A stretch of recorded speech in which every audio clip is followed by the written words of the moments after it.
Good morning, everyone. This is a regular meeting of the Third Laguna Hills Mutual Board of Directors, a California nonprofit mutual benefit corporation. Today is Tuesday, September 21st, 2021, 9:30 a.m., and we're in the Community Center boardroom, and this is being televised live, and we have our board members here, so I'd like to call the meeting to order. This time, we have a quorum. And at this time, we'll have the Pledge of Allegiance by Director Wayne, who will be leading us.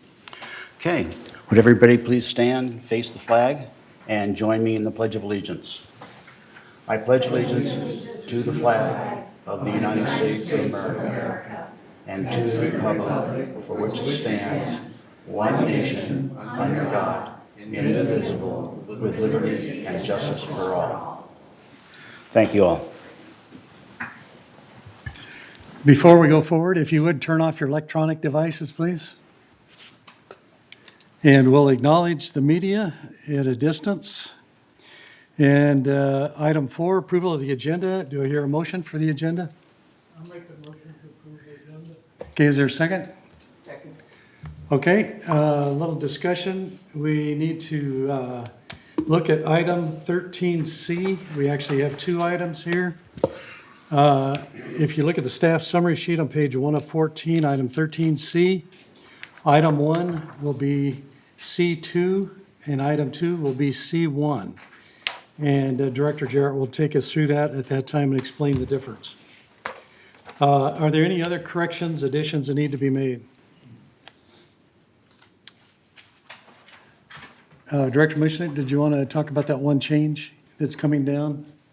On The fees? well, that's a 13B. Okay. We have a change on 13B we'll be telling you about when we get to it. Okay, any other changes? If not, unless there's anyone disagrees, we'll go ahead and approve the agenda by consensus. Do I have a motion to approve the minutes of August 6th and August 17th, 2021? I'll make the motion to approve the August 6 and 17 agenda prep and regular board meetings. Okay, are we voting by computer, Grant, or? We can't yet. Okay, we'll just do this one. Is there a second to item 5? I'll second. Okay, any discussion on these 2 items? Okay, if not, we'll approve them by consensus. And item 6, report of the chair. Just want to remind everybody that we have our election that's in process. We have 3 seats available for the 3rd Board of Directors, term ending 2024, and they'll be seated at the annual election. The new board members will be seated at the annual member meeting to be held on Thursday, October 7th, 2021 at 9:30 a.m. Just as a reminder, ballots are due back to Unilect Inspector of Elections by Thursday, September 30th, 2021 at 11 a.m. Residents can drop off their ballot in the ballot box located in the Community Center lobby until Thursday, September 30th, 2021 at 5 p.m. The ballots will be counted at the special 3rd Board of Directors tabulation meeting on Friday, October 1st, 2021 at 1:30 p.m. If you need a ballot because of something that was lost or damaged, here's a phone number for you to call. It's a Unilect Inspector of Elections for a duplicate request. It's 1-866-466-6455. And this is available 24/7 throughout the balloting period. If you have questions regarding the election, you can contact Catherine Burkhart, who's our Inspector of Elections, at 1-888-864-5328. Or another way of saying it is 1-888-UNILECT, UNILECT. So I hope that gives you directions if you need help. So if you need additional information, you go ahead and call the GM's office and you'll be given assistance through that. Mr. Okay. President, The ballot box is in front, at the front desk, Front. not at the front door outside, not inside the lobby. Correct, and don't get it Yeah. confused with the mailbox Yeah, out exactly. there. There are 3 boxes there. There's a garbage box next to it. Yes, drop-in box next to it. Okay, we'll go on to item 7, update from the VMS board, please. Wei Ming Tao, I think, is going to give it this morning. You got the presentation? Is the mic- Good morning. Good morning. Does it work? Okay. Haven't seen you guys for a while in person. Okay, update from VMS board. Next page, please. Role of VMS board of directors. As you know, the Village Management Service Inc. VMS organization was formed, manage, and operate Laguna Woods Village on behalf of 3 member owners: Third Mutual, United Mutual, and GIF. VMS, a not-for-profit company incorporated, can you flip to the next page, please? Incorporated in 2015. It's a self-governing organization that starts with each board appointing representatives from their respective organization to serve as the VMS board of directors.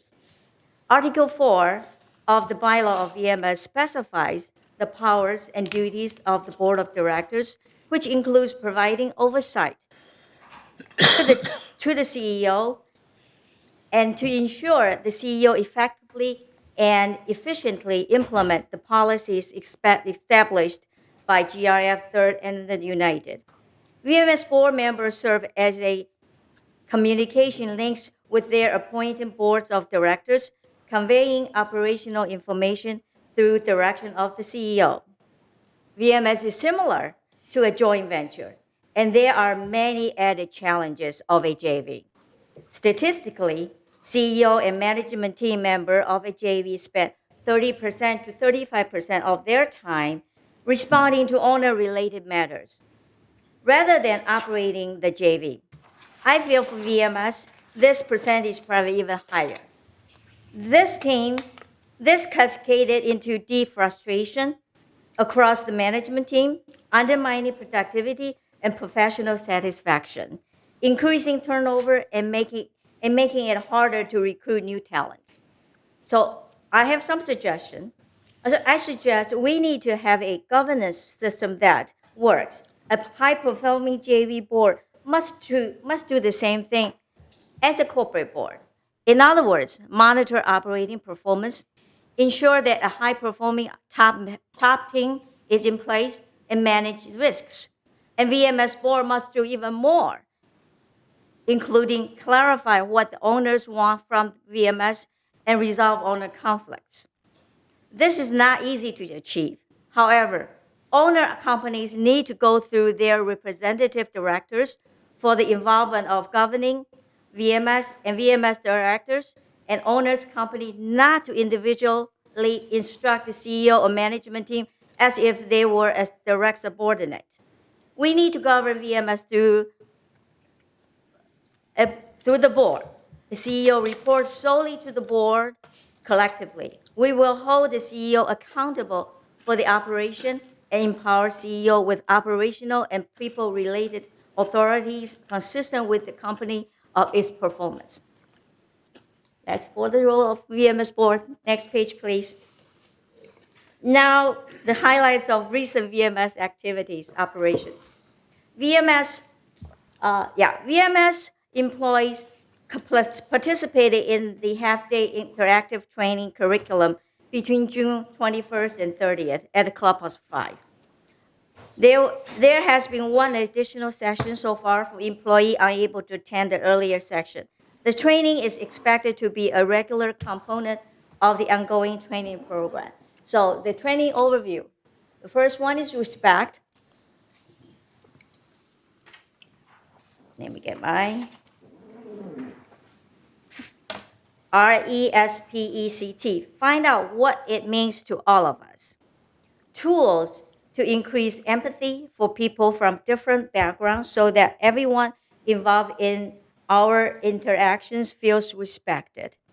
HR Director Carrie Weldon and IHG Consulting Principal Beverly Bevel designed customized curriculum with Laguna Woods Village residents in mind.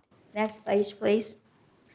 Course expounded on amygdala, part of brain involved in experiencing emotions and how it is impacted by aging. Gerontology process, cognitive hurdles, emotional challenges, and social adjustment that it entails. Communicating with empathy, taking on another person's perspective, identifying dominant communication style, listening, and finding common ground. Cultural respected, represented in Laguna Woods, and how they shape values, impact behavior, and affect communication. Next page, please. No, the one before. The course, next one. Yeah, next one. The training, sorry. The training participation. There were a total of 225 people participated in this training, and 12 from CEO office, communication service, and media, 4 from finance, 5 from general services, 4 from human resources, 6 from maintenance and construction, 45 from recreation and special events, 19 from resident services, and 120 from security. Next page, please. Testimonial highlights how we can gain greater awareness of cross-cultural communication nuances and better understanding how our words, tone, action, gestures, and body language can help cultivate positive, cooperative relationships with diverse people and groups. Elise Rothrock, Supervisor Media and Communication Department. Next, helps staff be more sensitive and accepting of resident and coworker diversity. Employees need to consider underlying issues others may have before they walk through the door. We need to put ourselves in their shoes. Cultural awareness help us break down barriers and build bridges. By educating staff and correcting reaction, we can work cohesively to provide superior customer service to village residents. Jennifer Murphy, Recreation Manager, Recreation and Special Event Department. Next one is from Stacy Griffith.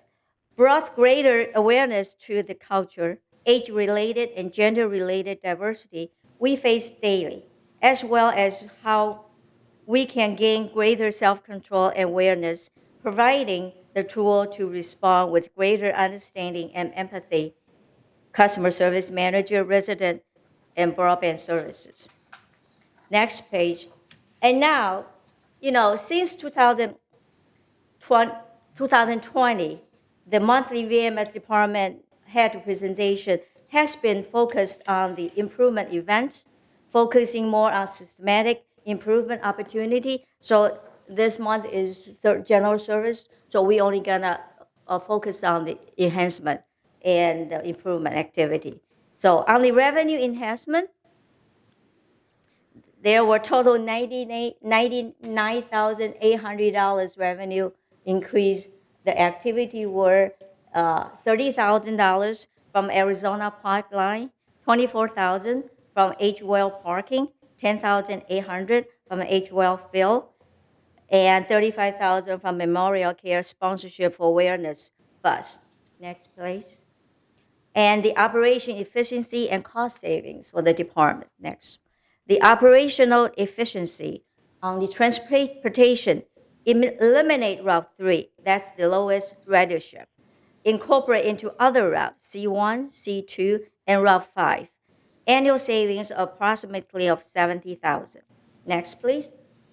Operational efficiency, amended obsolete equipment policy, enhances operational efficiency and provides increased revenue potential from sale of obsolete vehicle and equipment. Key provision, utilize a private auction company for the disposal of sale of obsolete vehicle and equipment. An industry best practice as efficient method to sell all equipment in fair, consistent manner. This will reduce staff hours and expedite revenue collection. That's all I have today. Thank you. Thank you very much. Any questions for VMS from the board? Okay, thank you Thank very you. much. Okay, this time we'll go to the open forum, which is 3 minutes per speaker. At this time, members only may address the Board of Directors regarding items not on the agenda and within the jurisdiction of this Board of Directors.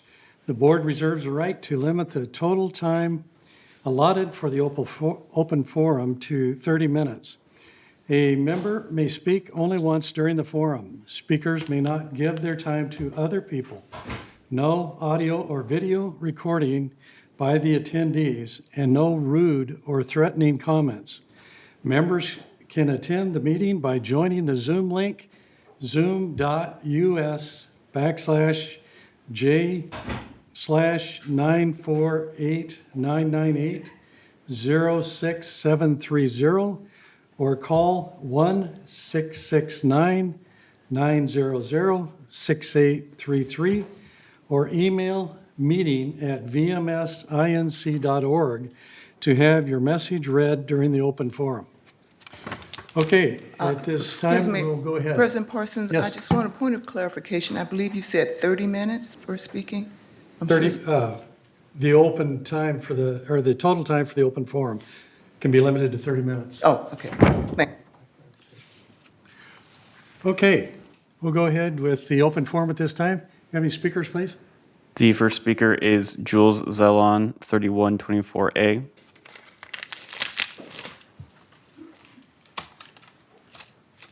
I object to this board's running the candidates forum because there's such a clear conflict of interest. You desperately want two of your own to be reelected, so badly that your president, Steve Parsons, went on television as president and campaigned for their reelection, compromising the independence and the integrity of the process. That's illegal. Davis Sterling prohibits a board from advocating on an election issue. And who's running is the quintessential election issue. Yet, despite my numerous objections, both TV6 and VMS remain silent. You think Steve's relationship with VMS could have anything to do with that silence? I'd answer it this way. Does a dog have fleas? Come on, you guys elect the VMS board. I'm just a New York lawyer, but I know how to read a legal opinion, and the legal opinion that's controlling is Wittenberg, which ruled that a violation less extreme than Steve's was sufficient to void an entire HOA election. So Steve just put at serious risk our entire election process, which I understand costs 50 grand. But don't think his peccadillo was the result of ignorance of our election laws, because he did the same thing last October by illegally electioneering on behalf of the CC&R's rewrite. Thankfully, it didn't pass, but if it had, it would have been voided by a court. Where's he getting his legal advice from? These lunk-headed attempts to influence elections raise the possibility that you people will try to do it again. In fact, how do we know he didn't feed the questions in the first forum to the incumbents so they could turn up like Lynn Jarrett did, armed with all these documents, ready to answer a question? I don't know if that happened, but the mere fact that it could happen is the reason why reasonable, honorable people recuse themselves when just that possibility exists. The idea that the board controls the questioning while the campaigning for its favored candidates smells to high heaven. So I urge the board to recuse yourselves and turn over the next candidates forum to a clearly impartial entity, one that you cannot control or even influence. Thank you. Next speaker, please. The next speaker is Lorraine Carden, 2225A.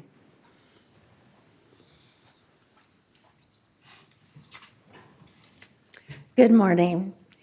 We pronounce our name Lorraine Cardine. Okay, thank you. I have two questions to bring up. The first one is the paint. I was never notified about the paint.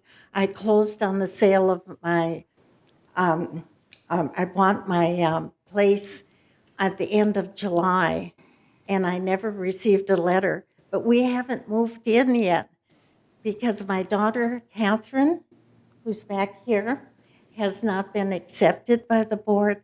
So then that's what I'm promoting today, is that she be accepted by the board, okay? And the other thing is on the paint. She would like boutique beige, and instead they said they're going to paint it gray, and we never had a vote on it.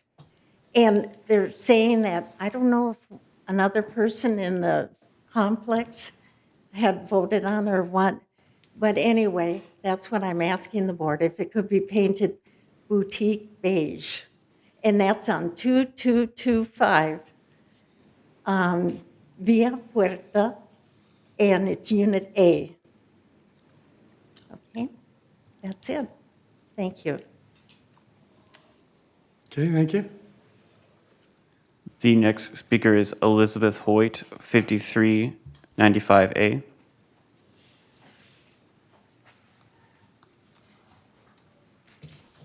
Good morning. Morning.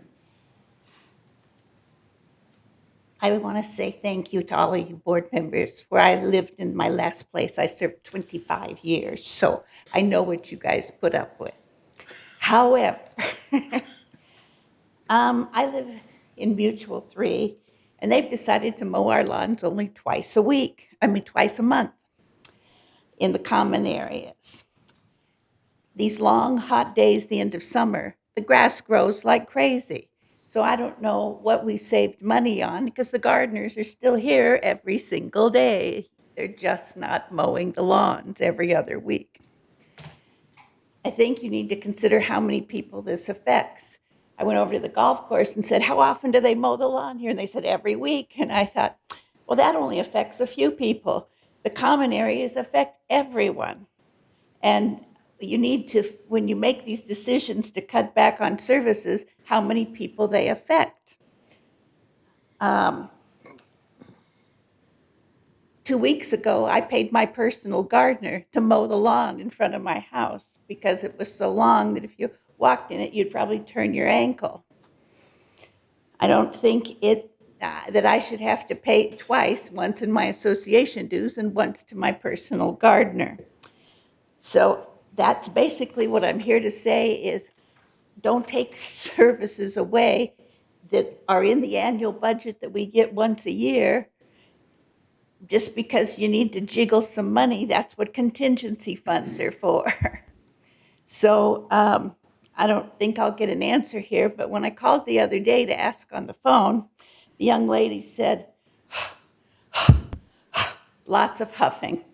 I'll have to call gardening. She comes back and she says, it's every 9 days. So there's a different answer to every 2 weeks. When I talked to the head gardeners or one of the guys in the white shirts, he said, it's every 2 weeks. So then she says, you'll have to go before the board.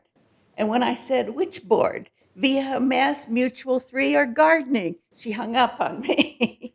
So I don't pay my dues to support people that are rude on the phone. That's all I'm going to say. Thank you all. Thank you. Mow the lawn. Do we have another speaker? I wasn't sure if I know that there was some other interest, but I will go on to see if there is any email comments. Good morning. Can you hear me all right? Yes. We have one email comment from Jay Lacey, who lives at 3024D, and he writes, Dear Board, I am a third member, work as an HOA manager, and founded Concern, which is a group of members who care about the architectural integrity of our buildings. My comment relates to Agenda Item 13C about termites. Why is a termite company not inspecting our buildings for termites and rot on a regular basis? Most HOAs have an annual inspection of the common areas. You should want to catch any termite infestation or rot early and treat it locally for a couple $100 rather than waiting for termites to get so bad that you have no choice but to tent at a cost of thousands of dollars. Also, when rot is not caught early, it costs a lot more to deal with and can pose structural hazards. Last, I heard Third spent $3 million on rot repairs in 1 year alone. This would not have been needed had regular inspections been done. Early intervention is best, whether it be in your personal health or the health of our buildings. There are rumors that the termite company you contract with prefers to skip the routine inspections because they can make more money selling us the big fumigation jobs where they bring in the tents. Please do what other HOAs do, schedule routine termite and rot inspections. Most termite companies do inspections for free. Please explain to the members why Third Mutual does not do routine termite and rot inspections, and who thought it was a good idea to ignore these inspections. Was it management or a board? Thank you. And that concludes the emailed comments for today. All right, I see no further speakers. That concludes open forum. Okay, thank you very much. We'll go ahead and open for the board members to respond to candidates. Jules had mentioned first. He talked about how we handle the candidates forum, which has always been done that way. And we did open it up, and we did a process for candidates to pick different questions at random. It was not pre-selected. Neither did candidates have the questions ahead. So I think, Jules, in a lot of cases, all you're doing is casting doubt. So I don't appreciate that. I don't think the board members do either. So I'll open it up to other board members. Anybody else have a comment? Okay, Lynn and then Reza. Jules, I do want to say that the night before the candidates forum, I talked to Annie McCary here on the board. And in so talking to her, I just kind of mentioned I'm bringing props for tomorrow. She said, props? You can't bring props. And I said, well, I'm bringing props. I'm not. And she said, well, we can't take slides. I said, no, it's not slides. I said, I'm going to surprise you. So that's exactly what I did. No one knew I was bringing those books. So I just wanted to let you know that. Thank you. Okay, Reza. Mr. Jules, I took your comment very personal. Is your mic on? I took your comment very personal, and that's why, for the first time, I'm responding to your comments. For 30 years, I served my country with honesty, integrity, and accomplishment. And I have been recognized at all levels of governments for that, up to the White House. And when you say that for this position, I'm dishonest, or I did something that behind the scene, that's very awful and hurting. And I hope you take that back, because I think you're wrong. And please, next time that you want to accuse someone of something, be honest yourself. And I think that would help you to make a better comments for this board. I appreciate that you do that in the future. But this time, I took your comment very personal. And I'm very hurt that you tell the community for this position, after 30 years of being honest and accomplished many things, that you're telling me that I did something wrong and dishonest. And that's hurting. And sir, please think when you open your mouth next time. That's not honest. Thank you. Any other comments? Okay, going on to Lorraine Cardine about her paint situation. Lorraine, I want you to know that there are color palettes that are approved by the board. I don't see her here, but there are several different schemes, if you want to call it that, for palettes. And so people, if they are contacted enough in advance, they have an opportunity to vote on what color they want their place to be painted. So other than that, Jeff or Siobhan, would you like to respond to that? Also available at resident services, those palettes that you just mentioned. So if she wants to go over to resident services, she can see those palettes that you just suggested. Okay, that's the big board, right? Right. Okay, resident services. Steve? Mm-hmm. Yes. Can I make a comment about it? And then I think Chris will follow you. the new member needs to understand that the decisions about paint and the paint color are not an individual manor decision necessarily. If they live in a unit or a manor that is connected to other manors, then it is a group decision by those manors. So if she is in Unit A, as she indicated, that suggests to me there's at least Unit B at a minimum, and maybe even more units than that. And so it's typically a group decision, and if there can't be an agreement by the people who live in that set of manors, then there is a fallback painting of white. That is the color that they go with. So we could not accommodate her individual request for a color. It's a group decision by the number of manors. Okay, Kush? Well, I was going to say the same thing. Thank you, Robert, for saying all those things, which is what the situation is. But from what I understand, she said she hasn't moved in yet. That means this decision was made long back, and she missed the opportunity to vote for the color she wanted. So sorry about that. Thanks. Okay, any other comments? Yeah, there was Okay, one Rob. other issue she raised, the issue of acceptance of her daughter as a resident, and she said that's why she hasn't moved in. That's an issue that is not directly addressed by this board. Jeff, would you address how people are approved for membership? So the application process for whether it's United or Third, or the process that goes through our operation here with regards to our resident applications, and then it goes up for final approval by board members and is signed off by that. So we can get a status report. I don't know, we'll get a status report of where her application is and get an answer back to her. Okay, any other comments? Okay, we'll go ahead to Elizabeth Hoyt, dealing with Mutual 3 and grass cutting. Lynn? I'm sorry, Elizabeth, I didn't get your manor number. 5395A. And what gate are you in? I usually come in gate 10.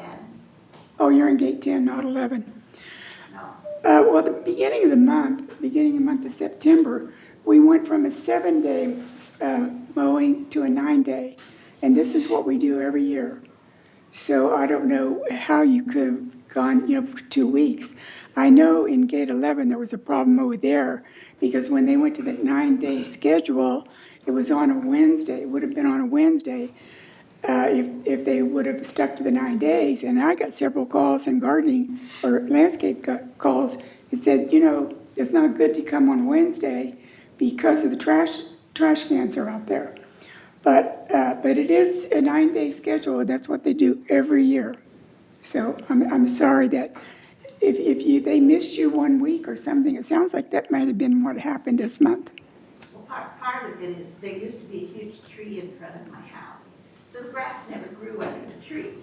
They took the tree out and half the lawn grows like crazy and the other half's dead because there's no sprinklers over there. But we're working on that. Okay. So I'm just trying to get some consistency because there's only 8 houses on my cul-de-sac and everybody's complaining. What cul-de-sac number is that, please? 359. Okay. I'll look into that. Thank you. And also, if you have other concerns, bring them to the landscape committee meeting. Okay, that's why I said I didn't know which board to go. Yeah. Thank you. Okay. And as far as taking away services, there is a schedule of how often they do this, and that is partially determined by the budget, so we can help keep costs down, and it's seasonal. Okay, so in the winter, they don't do grass cutting as much because then they start doing flower beds. So Jeff, did you want to answer? or No, ask that's any more exactly on that? right. And I was just going to reiterate what Lynn said, that we went from the 7 to the 9. That's the process that we do in the fall when we see the change of seasons going. So we'll go back and check with Lynn and Kurt and everybody to make sure that we didn't miss something here. But that the mowing schedule is 9 days. Okay, any comments to Elizabeth? Okay, Kush? There's a possibility that the mowing cycle got entangled with Labor Day or some national holiday, and it was a day off for the staff, and that may have caused the delay. So just bear with this cycle to get into the groove of things, it might just straighten itself out. Let's see, 3 lawn mowings ago, it was on a Monday. Because of that holiday, it was 2 weeks plus a day later, and this time it was 1 day short of 2 weeks. So, But Okay, we'll look into that. we'll and, look into it and get make back to sure. Can I add one more thing? Go ahead. We went to the 9-day cycle of mowing, 9 days, to give us more time to trim. And it seems like that works out for us every year. Thank you. Yes, Siobhan. I have an update on the paint selection for building 2225. It took place on June 28th, and the escrow for unit 2225A closed on July 30th. So it was a timing issue as to why she couldn't weigh in on the paint color. Okay. Thanks for checking. Okay, on to Jay Lacy. He talked about termites and inspections and treatment. Any comments to him? Okay, go ahead, Jeff. So we have there's two different elements I wanted to mention. Our dry rot inspection and repairs. This is our prior to paint program. So in our prior to paint program, which I know the board's well aware of for residents, before we get into the paint cycles, we have what is called a prior to paint program, where we go through and inspect and make sure that any dry rot process, it needs to be repaired or removed or replaced, that we do that. So that's on an ongoing annual basis, part of our paint program in all reality, but it's what we call prior to paint. With regards to termites, our termite program provides funding for local treatment as well as the tenting of big treatment. And that local treatment is case-by-case basis as required and based on the analysis. That program relies on members to notify us if they see any kind of droppings or anything related to what they think might be a termite. Then we send out our termite contract people to go out and take a look at it and treat it as necessary. So it really, we do rely on our members to let us know if they've seen something. Okay. Any other comments on Jay's? Okay. As far as early intervention, as I understand it, there are inspections that take place, and that's what drives the treatment. At least that's what I was told in my unit. And 2 years ago, mine was tinted for that very reason. There is a schedule that's made up on that, and the budget does accommodate these fumigations. So if you have any other questions, just let us know, but know that there are routine inspections, and that's what drives the schedule. Okay. That concludes the open session, open forum. We'll go ahead to the CEO and COO reports, please. Good morning, everybody, and President Parsons, and to the board and residents. I have a couple of updates I just wanted to indicate on COVID. I just wanted to indicate that cases are down throughout Orange County. A week ago, we were at 1,500 and cases over the weekend, and this last weekend was down to 1,000 cases, so that's a good movement in that direction. With regards to Laguna Woods, which is the whole community of Laguna Woods, which we're a part of, we saw a 7-case uptick in the last week, and fortunately for us, no additional deaths in the community, so it's held steady. I think the real positive news to mention is that both ICUs and hospitalizations are trending downward in Orange County. So that's a very positive direction that we're headed. And within our zip code, 86.8% of people are fully vaccinated within our zip code, and 93.2 have received 1 dose. So we're, percentage-wise, we're one of the highest success rates with regards to getting doses in people's arms with regards to vaccination. So we'll continue to do that.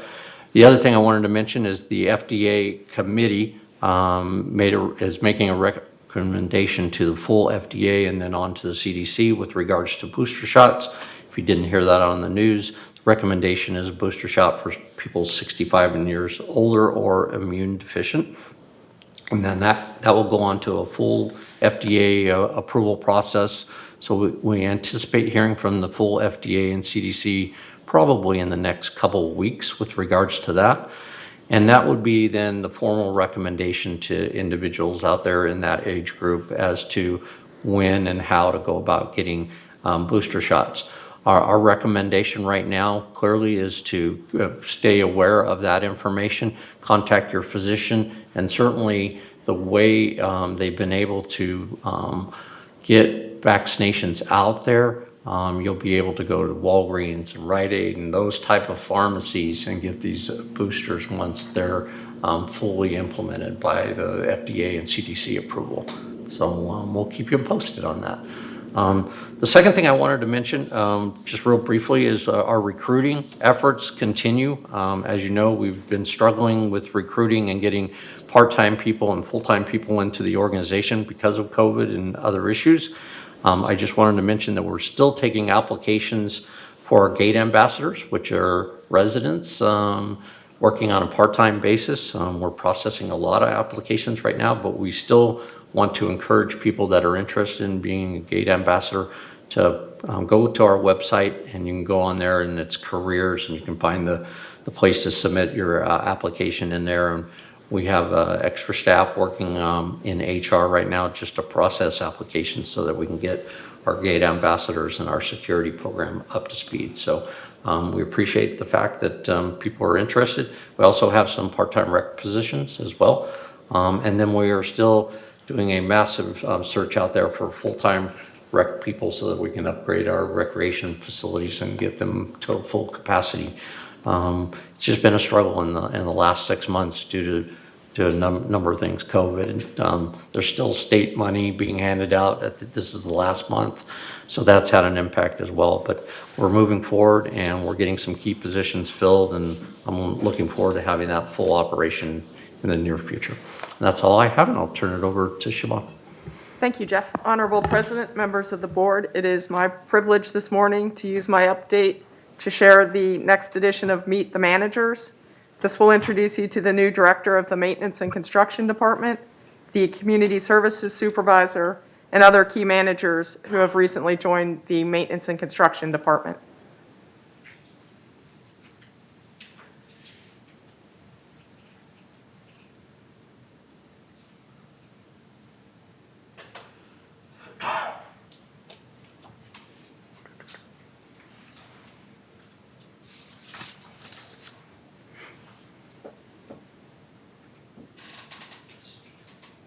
Baltazar Bart Mejia, Village Management Services Facility Manager, has more than 30 years of civil engineering experience that includes such municipal engineering fields as water distribution, storm drains, environmental compliance, subdivision, buildings, and more. Bart comes to VMS from the city of Costa Mesa, where he managed the Capital Improvement Program as city engineer. Prior to that, he managed the Water Services Capital Improvement Program for the city of Garden Grove. His skill set includes short and long-range planning, capital improvement programming, project development to delivery, project and personnel management, grant writing, budget preparation, and more.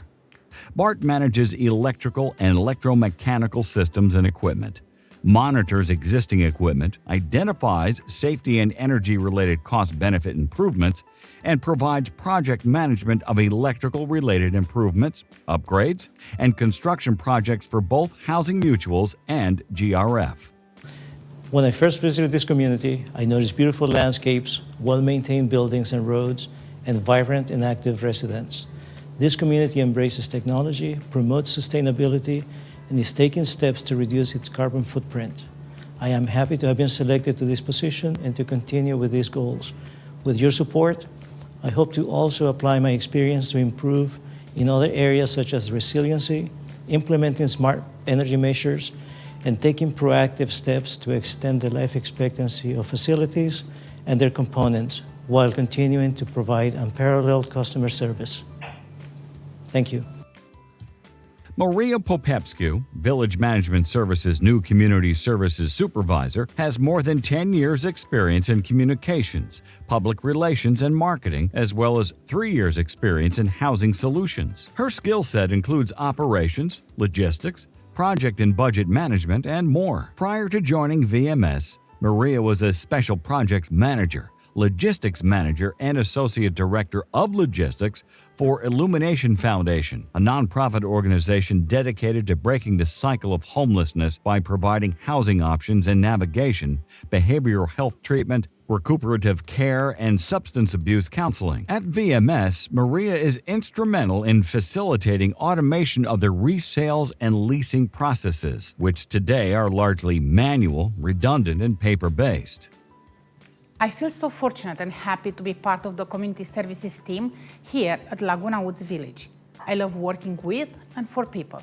As a team supervisor, I am seeking to identify technological advancement opportunities within the department, implement automation of resale, leasing, and other department processes to the maximum extent possible, and to effectively communicate with real estate professionals and escrow officers. Laguna Woods Village residents' experience starts with us in the Community Services Department when they first purchase or lease. This first impression lasts with them forever. We have the duty to create the most pleasant, memorable customer experience. The decision to move to Laguna Woods Village was made before they meet us, but we have to make sure we reinforce that positive decision with the quality of our services. I am obsessed with efficiency and effectiveness of department operations. I hope that my expertise in project management will improve the workflow in the department and positively impact the productivity standards, the staffing, the reporting, and company results. Manuel Gomez, Village Management Services' new director of the Maintenance and Construction Department, has more than 30 years' experience in serving municipal public works departments. As the Maintenance and Transportation Manager for the City of Santa Ana, Manuel provided oversight of the maintenance, development services, and transportation functions of the Public Works Agency. As a Senior Project Manager for Interwest Consulting, he served as Interim Public Works Director for the cities of Laguna Beach and San Clemente. As Director of Public Works for the City of Irvine, Manuel provided leadership and policy direction for the development, construction, and maintenance of various public works infrastructure projects and programs, and was responsible for an annual operating budget of $65 million and a capital improvement program of more than $450 million. He worked closely with Woodbridge Village Association, a mutual benefit nonprofit corporation and private homeowners association with more than 9,600 homes and an overall population of approximately 30,000 residents. Manuel is responsible for VMS's enormous maintenance and construction department, which includes maintenance operations and services, damage restoration, projects division, and manor alterations. Hi, I'm Manuel Gomez. One of my primary goals as your new Maintenance and Construction Department Director is to work with our dedicated staff to enhance our customer service interactions with our residents. We understand the importance of keeping your facilities and your home in the best condition possible for you to enjoy. I look forward to working with the boards and serving the residents of Laguna Woods Village. Thank you. Koshida, Village Management Services' new Maintenance Operations Manager, has 17 years of experience applying extensive planning and problem-solving skills to enhance business processes and day-to-day activities. His skill set includes project and construction management, budget oversight, associate development, multifamily operations, capital improvement, and commercial management. Prior to joining VMS, Co was maintenance manager for Brookfield Properties, multi-site maintenance supervisor for City Realty Trust, and more. At VMS, Co manages the Maintenance Operations Division, including paint and prior to paint, carpentry, extermination, general maintenance, and interior component programs. Hello, my name is Ko. It's an honor to serve the residents of the village. I'm interested in learning from the residents and providing solutions to issues that will arise. It is my value to do the job the first time and in a timely manner. I look forward to serving the residents of the village and growing the Maintenance Operation Department.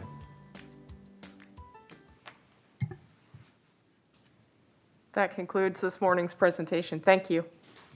Okay, any questions for CEO or COO? Okay, Yeah, if not, I we'll move just have a ahead comment to, about Jeff's personnel shortages still. I took the opportunity a couple of weeks ago, talked to our HR manager. I have some connection with the universities and colleges around here. I got the information from HR managers, and I start going to the colleges and universities around here and talking to the placement offices and give them the information, especially for the part-time and people that looking for a temporary job or summer job, and probably they can come permanent, worker here. So I think that might help. I don't know. College is still pretty much unstable. A lot of people don't go there. But that was the effort that I think I could make a contribution and help see if we can get more people and move forward with the shortage that we have. Thank you. Absolutely. Thank you very much. okay, any other comments, Kush? Jeff, you mentioned there were recruiting efforts for ambassadors and what was the other position? Recreation staff. Were there any other staff people that we were trying to recruit? Oh, yes. We're constantly doing recruiting, manor alterations, damage restoration. Those are full-time. So I mentioned the part-time because those are resident positions residents can fill right now. So we're trying to get part-time positions filled through our residents because it works more efficiently with regards to our gate ambassadors and our part-time recreations. That's why I led with that story. But yes, we're constantly in a recruitment mode right now.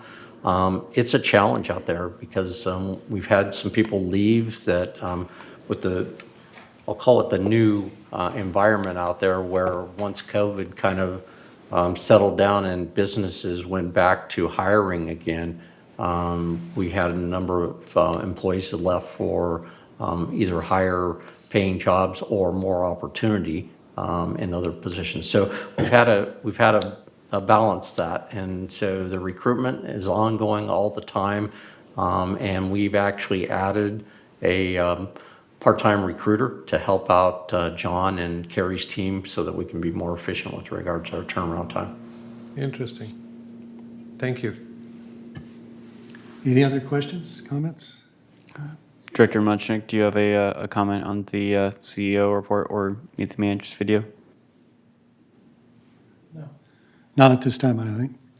Okay, we'll go on to item 11, the consent calendar. Just want to let you know that on item C, the recommendation from the Maintenance Construction Committee will need further clarification, which will be given by Robert Muchnick with his M&C committee report. Yes, go ahead. Move it from C down to 13D. Okay, we'll move it from 11C to 13D. Okay, unless there's any objections to that. Okay, with that modification made, we'll vote on the consent calendar for items A and B. So if I don't hear any objection, we'll approve that by consensus. Okay? On to unfinished business and entertain a motion to approve the 2022 third business plan and the 2022 third reserves funding plan. Okay? Is there a second? Second. I have to read the resolutions. I have Okay, to, we have a record. resolution coming here. Director Yes. Jarrett will read that. Okay. We'll hold your second. And The 2022 Business Plan Resolution resolves September 21, 2021, that the business plan of this corporation for the year 2022 is hereby adopted and approved, and resolved further that pursuant to said business plan, the board of directors of this corporation hereby estimates that the net sum of $41,414,855 is required by the corporation to meet the third Laguna Hills Mutual operating expenses and reserve contributions for the year 2022.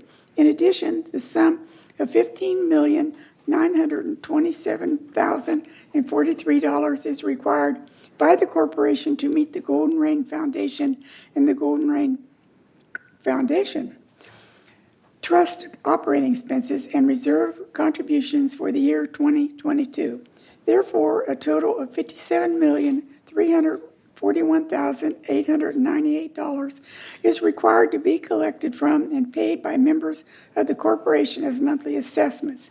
And resolved further that the board of directors of this corporation hereby approves expenditures from reserves in the sum of $10,523,314, of which $10,308,574 is planned from the replacement fund, $105,000 from the elevator replacement fund, $109,740 from the laundry replacement fund. And resolve further that the board of directors of this corporation hereby approves expenditures from restricted funds in the sum of $1,606,459, of which $1,133,000 is planned from the disaster fund, $400,000 from the unappropriated expenditures fund, $73,459 from the Garden Villa Rec Room fund. And resolve further that the board of directors of the corporation hereby determines and establishes monthly assessments of the corporation as shown on each member's breakdown of monthly assessments for the year 2022 and is filed in the records of the corporation. Said assessments to be due and payable by the members of the corporation on the first day of each month for the year 2022. And resolve further that the officers and agents of this corporation are hereby authorized on behalf of the corporation to carry out the purpose of this resolution. Okay, let's take these separate. So this is the 2022 business plan resolution, 03-21-XX. So you moved in second. Okay, any comments on this? Okay, all in favor, if you would, raise your hand. Okay, seeing everybody raise their hands, unanimous. Okay, let's go on to the 2022 reserve funding plan. Okay, this resolution states, whereas Civil Code 5570 requires specific reserve funding disclosure statements for common interest developments, whereas planned assessments or other contributions to replacement reserves must be projected to ensure balances will be sufficient at the end of each year to meet the corporation's obligations for repair and/or replacement of major components during the next 30 years. And now therefore be it resolved, September 21, 2021, that the board hereby adopts the 30-year alternate reserve funding plan prepared by the Association Reserves for fiscal year 2022, and resolve further that the officers and agents of this corporation are hereby authorized on behalf of the corporation to carry out the purpose of this resolution. Okay, do I hear a motion to accept? I'll make the motion to accept this. Is there a second? Second. Okay, discussion? Okay, we'll do approval by hand raising. All in favor of the motion, please raise your hands. Any opposed? I don't see anyone. Okay, motion passes. Okay, on to other new business. Item 13, entertain a motion to approve a resolution for the Parking and Golf Cart Subcommittee Mission Statement and Charter. Director Jarrett, please. All right. The Parking and Golf Cart Subcommittee was previously known as the Task Force. In March 2021, the board updated the third mutual committee appointments and changed the title of this group to a subcommittee, as the assigned duties of this subcommittee will be ongoing for years to come. A draft mission statement and charter was presented to the subcommittee and suggested revisions were made and accepted. The revised mission statement and charter was placed on the third M&C committee agenda for review. At the M&C committee meeting on September 13, 2021, the committee unanimously voted to recommend the board approve the resolution to establish a formal mission statement and charter for the Parking and Golf Cart Subcommittee.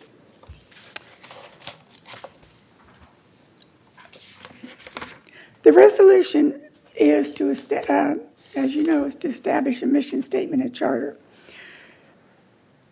Resolved, the primary mission of the Third Mutual Parking and Golf Cart Subcommittee, as a subcommittee of the Third Mutual Maintenance and Construction Committee, shall be to oversee parking matters within the mutual for all vehicles, including golf carts, identify and recommend parking solutions or resolutions to parking issues that will improve safety and efficiency, review and address concerns of residents related to parking, provide possibilities for parking improvements, and inform the M&C Committee of issues, concerns, and opportunities in furtherance of these overall goals and objectives. Now, therefore, be it resolved, September 21, 2021, the Board of Directors of the Laguna Hills Mutual, hereby assigns the duties and responsibilities of this subcommittee as follows. Number one, review and evaluate existing and proposed purchases and / installation of devices, systems, or materials that will generate, control, or make available parking options, and make recommendations to improve efficiency, reliability, sustainability, cost reduction, or operability, including items required to satisfy future needs. Number two, consult, review, and analyze proposed EV charging station locations with the Third Mutual Maintenance and Construction Committee for the purpose of long-term planning and to make recommendations for funding, installation, and sustainability. 3, review proposed needs for parking allocations or changes which are not budgeted with the third M&C Finance Committees and make recommendations. Number 4, investigate and evaluate funding sources for energy-related EV projects, including grants and incentives for which the Third Mutual may be eligible, and assist in preparation of any requests. Number 5, work with the VMS staff to support the parking needs of the residents of Third Mutual. Number 6, hold meetings as required and make progress reports to the various committees as necessary to fulfill the mission of the subcommittee.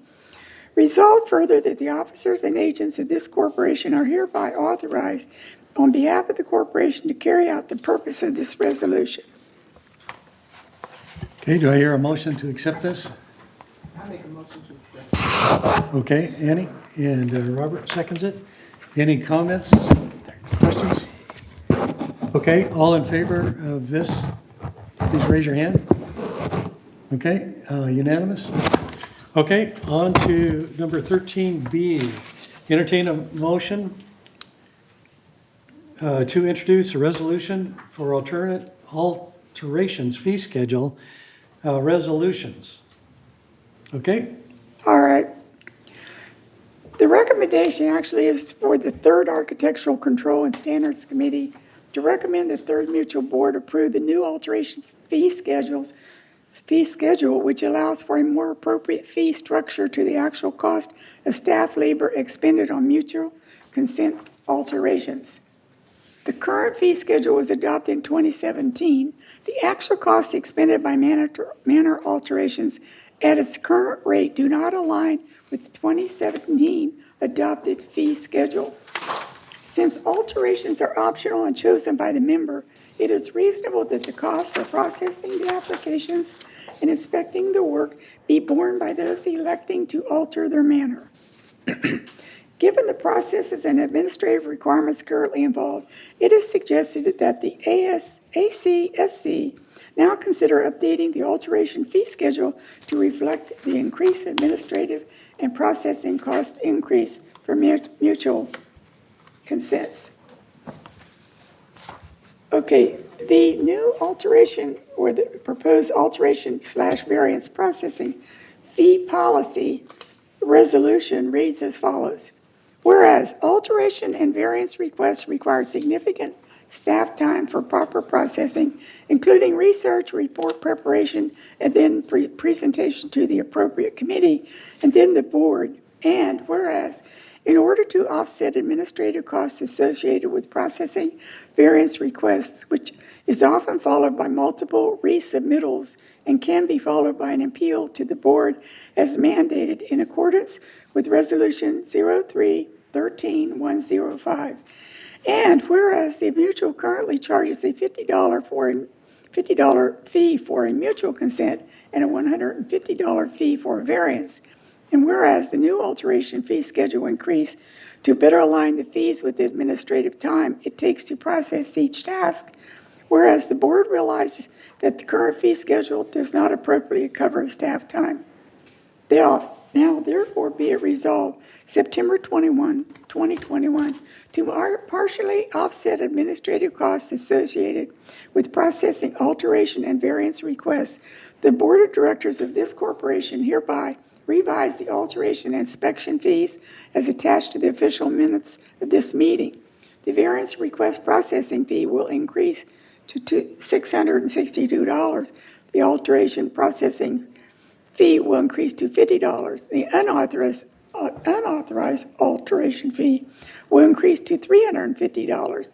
The revised inspection fee schedule will be adopted and resolved further in the event that a member requires an after the fact, that's an ATF, mutual consent for work completed without prior appropriate authorization.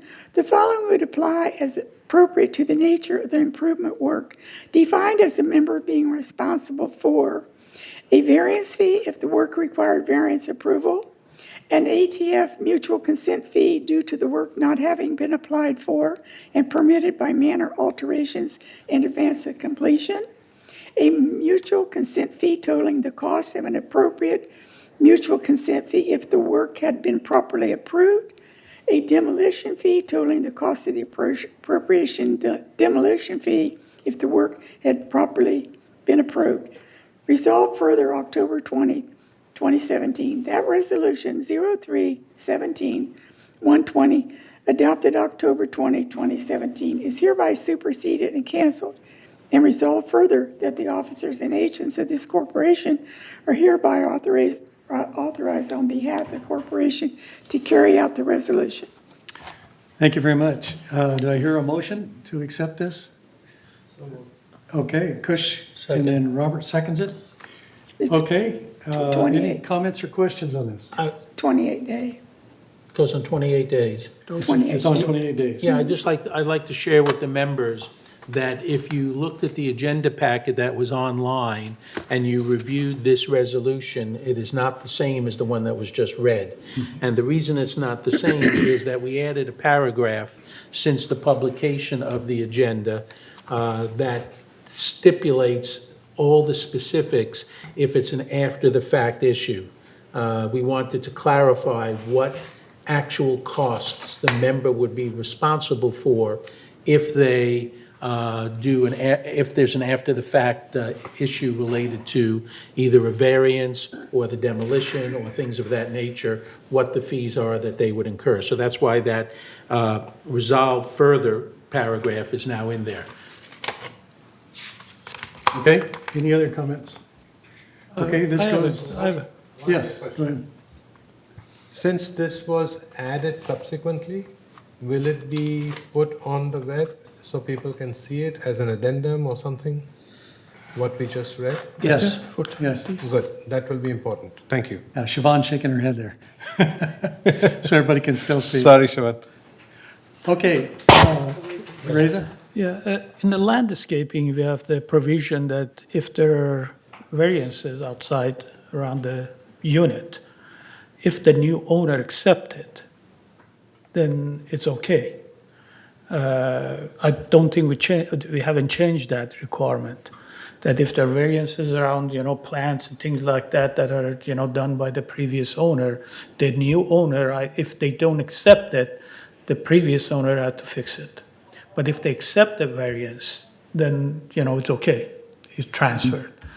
The difference here is that even if the new owner accepts the variances inside the unit, we're saying no, because this was done without permission. Is that correct?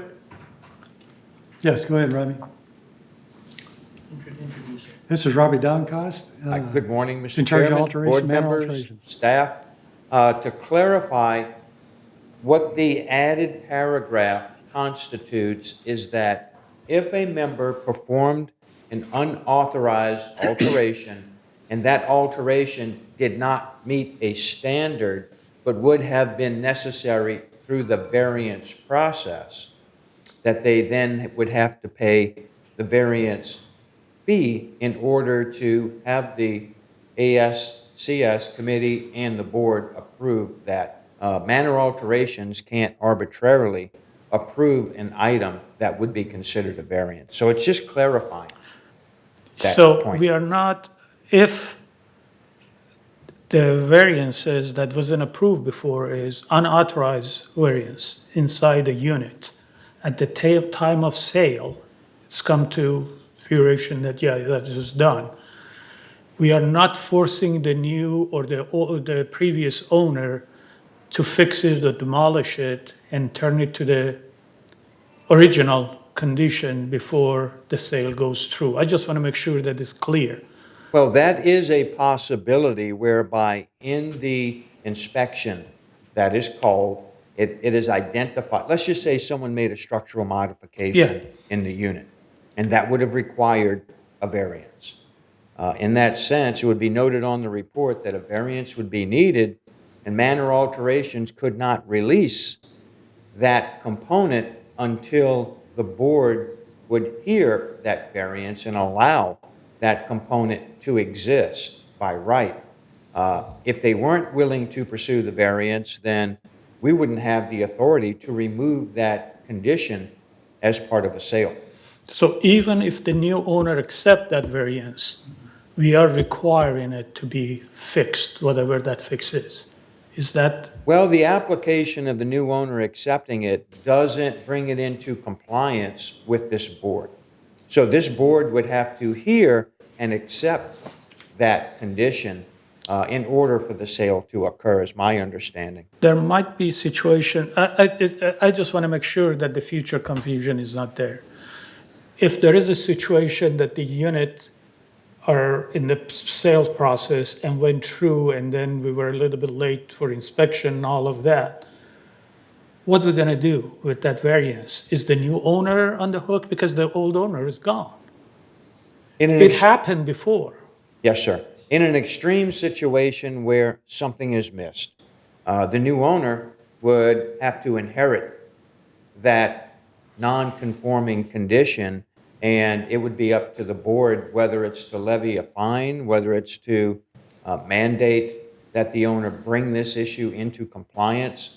That is something that would not sit with manor alterations at that point in time. It would truly be a board issue. Yeah, I think that's undue burden on the new owner if they're not aware or not told about the situation, and now they're stuck with a situation that they have to fix it. Well, that's supposed to be done in the process to let them know ahead. I know, but Okay, full disclosure. In the past, it has Yeah. happened that those things was discovered after the fact. That's a separate issue Yeah. from what's on the table in front of you. What's on the table in front of you is that if during the inspection process for the sale of a manor, it is understood that there is a change that has required a variance that they don't have, then they would be billed in the following way and have to come before the board for the approval of that variance. That's during the inspection process. This does not address in any way, shape, or form if this gets missed in the inspection process. All this does is talk about the inspection process. And you're taking it a step beyond that is not Okay, related to this. That's exactly what, because, you know, what is the next step? Because that step is continuation. They of would the still thing. have to come before the board. If there's a known issue that would have required a variance, the new owner would still have to come before the board for approval of that. Or it's going to get caught eventually in the next inspection, which could be years down the road. But I think you're mixing apples and oranges. It's not related to anything that we're trying to do today. Okay, Kush? I think we are going way beyond the scope of this resolution. Because we have two inspection processes. Inspection one, which happens immediately when there's a request for sale, and the changes, I mean, it's noted in the inspection what are the deficiencies are, what is required to bring it up to speed or get the permits or whatever. inspection, there's a final inspection which confirms that everything that they mentioned in the first inspection is completed. Whether you need a new water heater or blah, blah, blah, whatever changes. So I think what Reza is bringing up is a valid point, but it's not required at this point. We can discuss that at another point, another stage, and make it more complicated. Yeah, and at a later stage, you'd also be talking about the severity. Like in the one case where a support beam was taken out, even though the architect had it in there, and alterations inspection caught it, and they had to run out real quick and put a support beam back in. Okay, so you have severity issues that come up as well. Yeah, we're talking about inspection 1 and inspection 2. So we're covering only inspection 1, not inspection 2. Right. So the consequences of inspection 2, where that going to be addressed? When, where? Say it again. The consequence of inspection, second inspection. The first inspection identified all the problem, fix it. Now the sale went through, now the inspector goes back to inspect and some things are not done. What is the consequence of The that? final inspection takes place and only then the escrow closes. Yes. It doesn't close before the final inspection is done. Right. That's the process we have at the resale department. But we had cases that the escrow was closed and we had issues. And now there was issue that who's going to pay for it? That's a separate issue. That's a separate That's issue an totally. oversight issue. Yeah, Okay. we can That's address fine. that separately. It's a legitimate issue, but it's I not related to I this. just want to make sure that, nobody's cut in the, between the rock and a hard place and they come here and complain that nobody told me so. Okay. Any other comments or questions? This is on 28-day review. Ralph? Oh, Ralph, go ahead. I find this thing a little confusing, and if we have to give this much discussion to it in order to clarify it, I think it needs to be rewritten. It has been. This is a clarification of what was first proposed. The only Oh. discussion, I'm still having trouble with it. the only discussion has been Reza raising a point that's a legitimate point, but is not related to anything in this resolution. His point comes later, so other than that discussion, there's been no other issue. Well, what is meant by the after the fact? That would mean after it's all done, ready to be sold or something, right? Yeah, if I can speak to that, please. After the fact means that someone has performed an alteration, whether it could be installing a ceiling fan, electrical that hasn't been inspected, installed electrical outlets, and many times it happens as Director Reza is stating, happens caught at resale because we don't do periodic inspections into the manors. So, and after the fact means the member is coming to manor alterations many times at a closing and saying, well, this was on my inspection report. You want me to get a mutual consent for a ceiling fan. Well, okay, now this is after the fact. That member did not perform this alteration within the correct sequencing, and we have this riddled throughout the village whereby there are improvements made, and many times it's just someone doesn't know the process, or the contractor says, oh, I can do that tomorrow, sign here, I'll install your ceiling fan, no problem. And no permit is pulled with manor alterations or the city for inspection of code, and it's caught at a different point in time. That is considered an after the fact. It's not done before, but it's done after it was installed.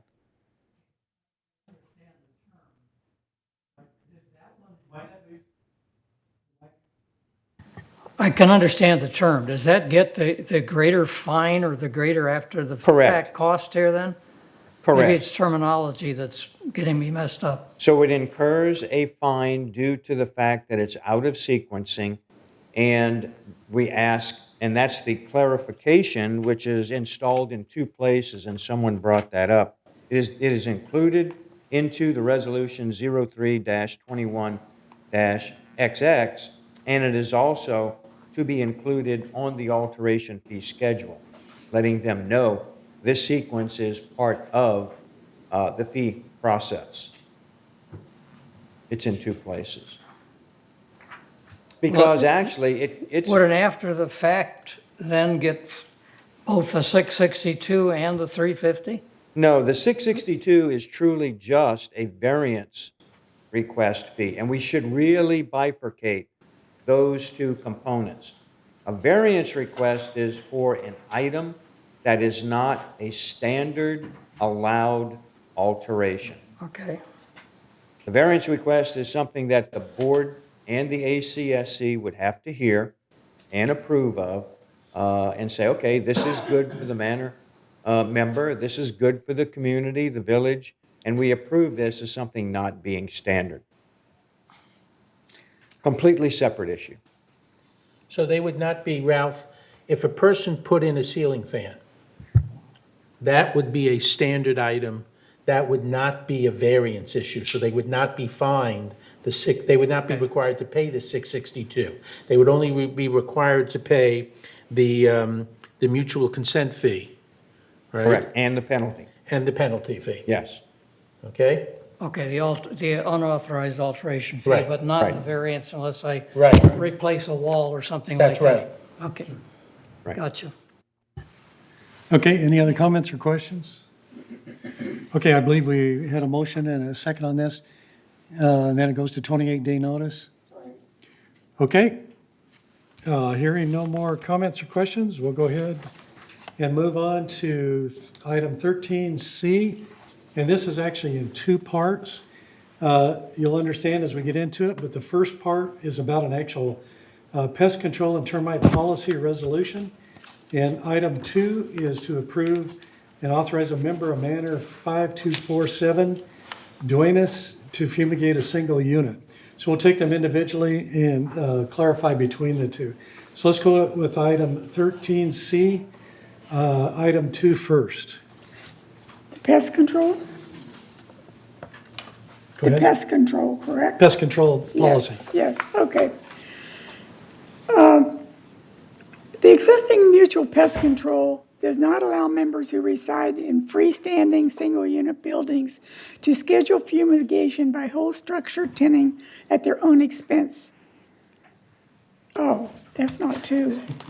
I'm sorry. That's the other one. That's the other one. Okay. Let's go with the one to authorize and approve the member of Manor 5247, Dwayne. It's just what you said, to fumigate the single unit building. Okay. Let me get there, please. I thought I was organized. We're going to go to C1. Page 11. It's a yellow page. I'm coming. Oh, here it is. Okay. Pest control for termites, right? Whereas the buildings that are qualified for whole structure tinting in any given year are scheduled for fumigation the following fiscal year, as the fumigation costs are based on a predetermined contract value per building type. And whereas manor owners have requested that fumigation take place in the building the same fiscal year they are qualified in for various reasons, and whereas in an effort to accommodate these requests, when the current year's budget is already allocated to a scheduled group of buildings, the board will allow manor owners of freestanding single-unit buildings to arrange for fumigation by whole structure tinting at their own expense, provided that the conditions in item 3 below are met without exception.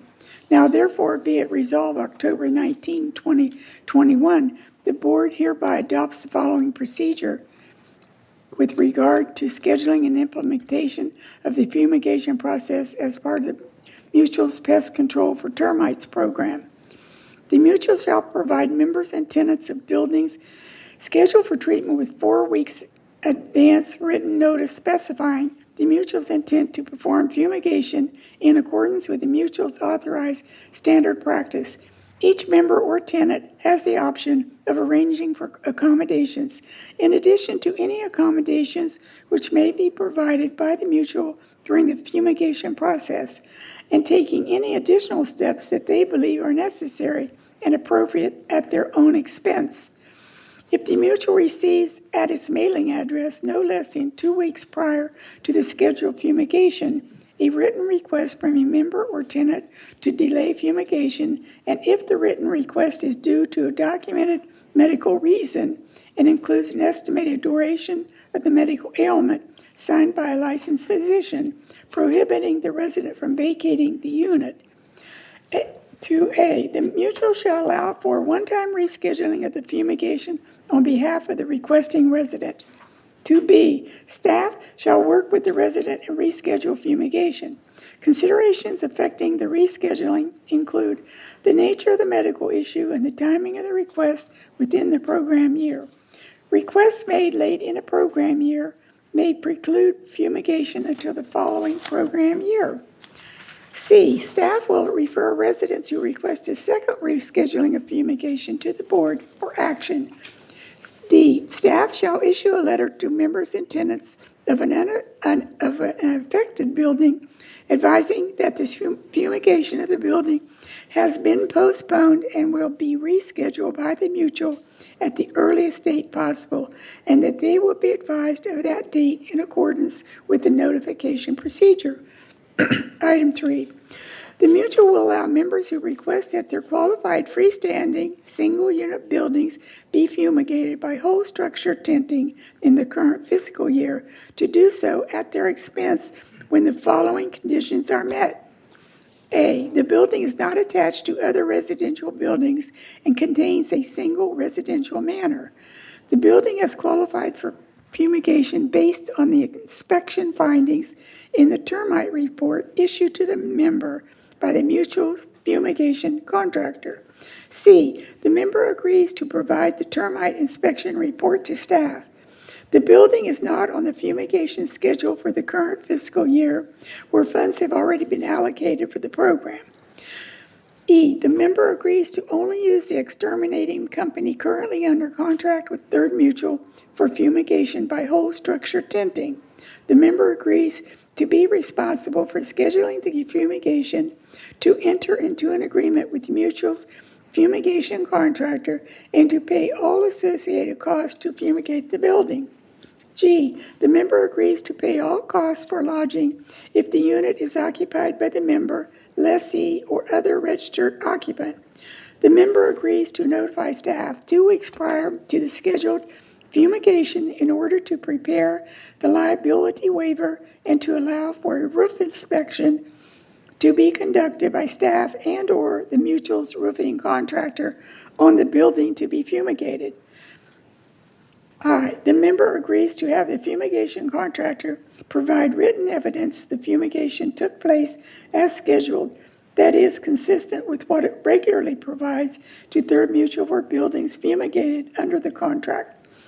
J, the member will provide to Third Mutual a warranty for work consistent with the warranty it currently provides for buildings scheduled for fumigation by Third Mutual.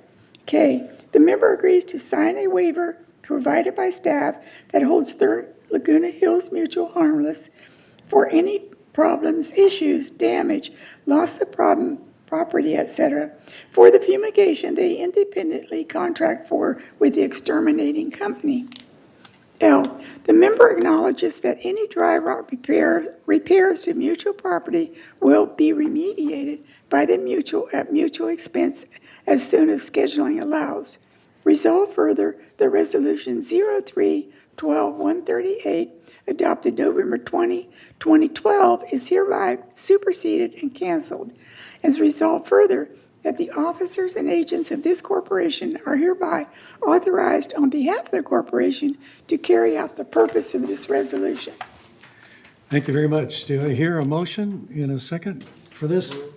Okay, moved in second. Okay. Any discussion on this? This will go on 28-day notification. Any comments, clarifications need to be made by the board?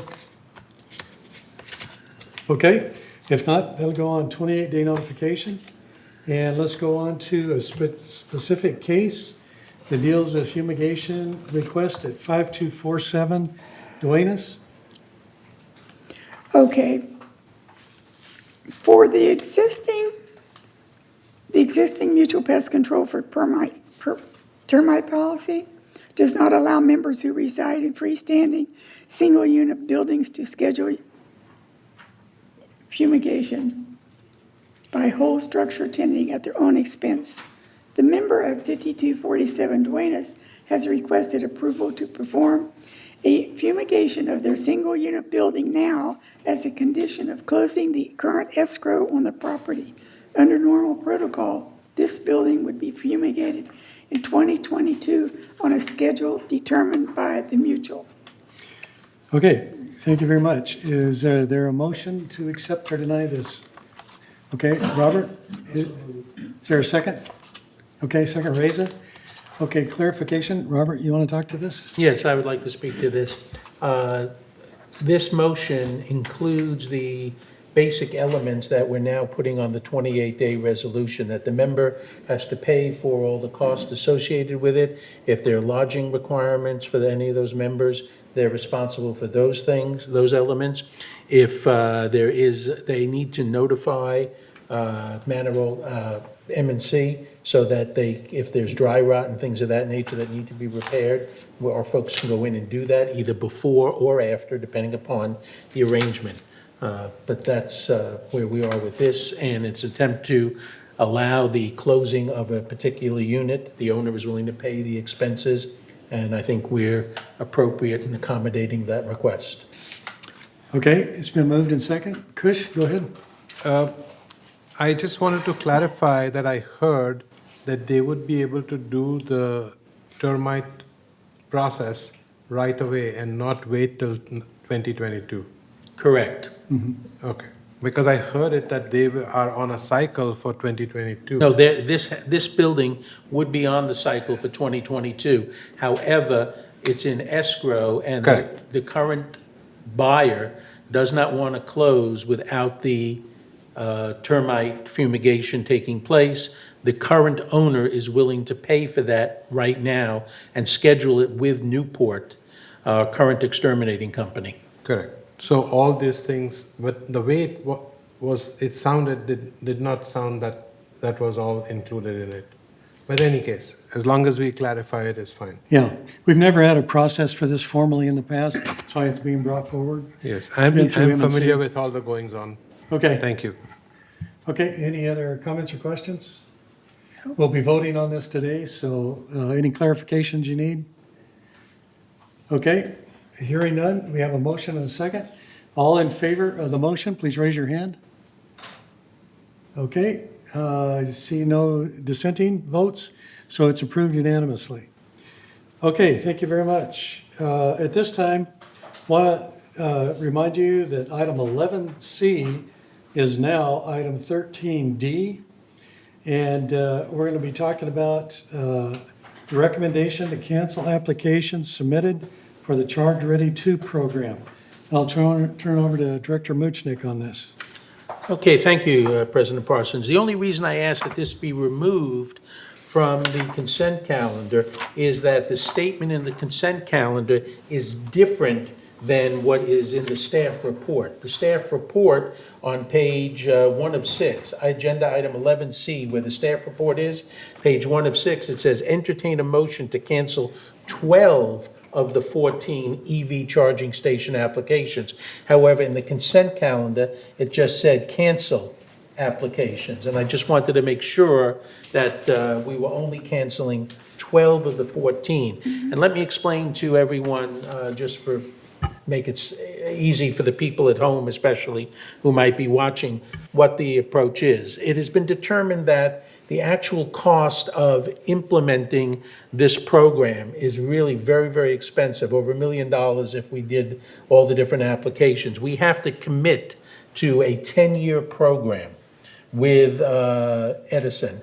that we will maintain all of the charging stations for 10 years. And the locations of the charging stations, when we reviewed them, did not seem to make the most sense because we would be wind up giving up what amounts to 68 parking spaces to be able to install all the 15 original charging stations. So we decided that it made more sense for us to try to work more cooperatively with GRF to have charging stations placed, for the most part, in locations that were more central, such as the clubhouse parking lots. However, Gate 11 does not have direct access to a clubhouse. Yet, every one of the manors in Gate 11 is a freestanding manor. They could install their own charging station if they wanted in their own garage. So that Gate 11 no longer became an issue. Gate 14, however, does not have that option for many of the people in Gate 14. So the two charging stations that we want to leave in the application process at this point in time are both in Gate 14, since they don't have access to a clubhouse. However, just as another note related to this, that doesn't mean we are necessarily going to go forward with the charging stations in Gate 14. At this moment in time, there is absolutely no cost to us to continue the process. We will have a period of time in the future to make a final decision about whether or not we actually do want to install these charging stations in Gate 14. One of the things you need to keep in mind is that these are level 2 charging stations. They are not fast chargers. So the amount of time that a car would need to spend at a level 2 location to get a full charge would be hours, okay? Where if they were fast chargers, it obviously would be very different. They could recharge much more rapidly, and we could obviously service more vehicles. So that's another reason we're not really excited about this program, because they're level 2 chargers, not fast chargers. But we still wanted to keep the option open at the moment for Gate 14. And as a disclaimer, what I said at the M&C meeting is I do not live in Gate 14. I'm just looking out for the interests of the people who do live in Gate 14. Okay, so this is being brought forward as a recommendation. To Before cancel. we continue discussion or questions, let's go ahead and get a motion on the floor, if we would. Anybody like to make a motion? Okay, Lynn moves. Is there a second? I'll second. Oh, okay, or Craig seconds. Okay. Now, further discussion. Do you want to talk about the 10-year requirement to keep them up to date? Right. If Southern California Edison is to do some of the upgrades electrically that are necessary to be able to support the charging stations, they also want, if we put in the charging stations, they want to be able to collect data so that they understand what the usage and what's going on with it and whether or not it's productive and makes sense for them, et cetera. We have to sign and commit to maintaining those units for 10 full years. And their approximately cost is $1,900 per year per unit for us to maintain them. And that doesn't preclude us from selling the electricity at those charging stations to our members, but it's not clear that we would even break even in terms of the cost. Okay, I think Reza was first and then Kush. The problem is with limited spaces for the chargers. As we move forward, right now, for example, in the areas that people cannot have charging a station, they're forbid to buy, electric car because they don't know where to charge. They have to go to Iris Hotel or go somewhere else and sit outside for 3-4 hours to charge their vehicles. I don't think what we're doing is a solution for people who have electric vehicle. I understand GRF might be putting a station for their own units that they have. What is our real approach to this issue for members? if I understood correctly, that California by 2035 is going to be all electric. That's not far off. That's about 10, 15 years. And in 10, 15 years, every unit here should have a charging station for themselves. And these things are Band-Aid, and these are the, as you said, these are secondary chargers, which takes a long time. So if you have 3 units, you probably at best, you can, in 8 hours, you can serve only 3 cars. And with the cost of maintenance and all of that, you have to sell the electricity much higher in order to recover your cost. Other than that, it's going to be a loss. Is there anybody looking at more comprehensive approach to this issue as far as the infrastructure goes in order to be able to provide in next 5 or 6 years, charge all the members having access to charging stations? Yeah, I understand. If you're in gate 11, you put, buy your, electric vehicle and they come and install it in your garage and you're done. But if you're on gate 10, and you have carport, you don't have that access. So you really cannot buy electric car, as per se. Right. If you Let live me in the answer just a little bit on that. Some of these places don't make sense, okay? They're at the end of cul-de-sacs, and they would have to take away parking from people in that cul-de-sac, and they couldn't use them unless they're charging their carports. Where they should be put is going to take further study to get into. And to answer your question, by 2035, there may come a time where an ROI is not applicable. We may just have to do it for one reason or another.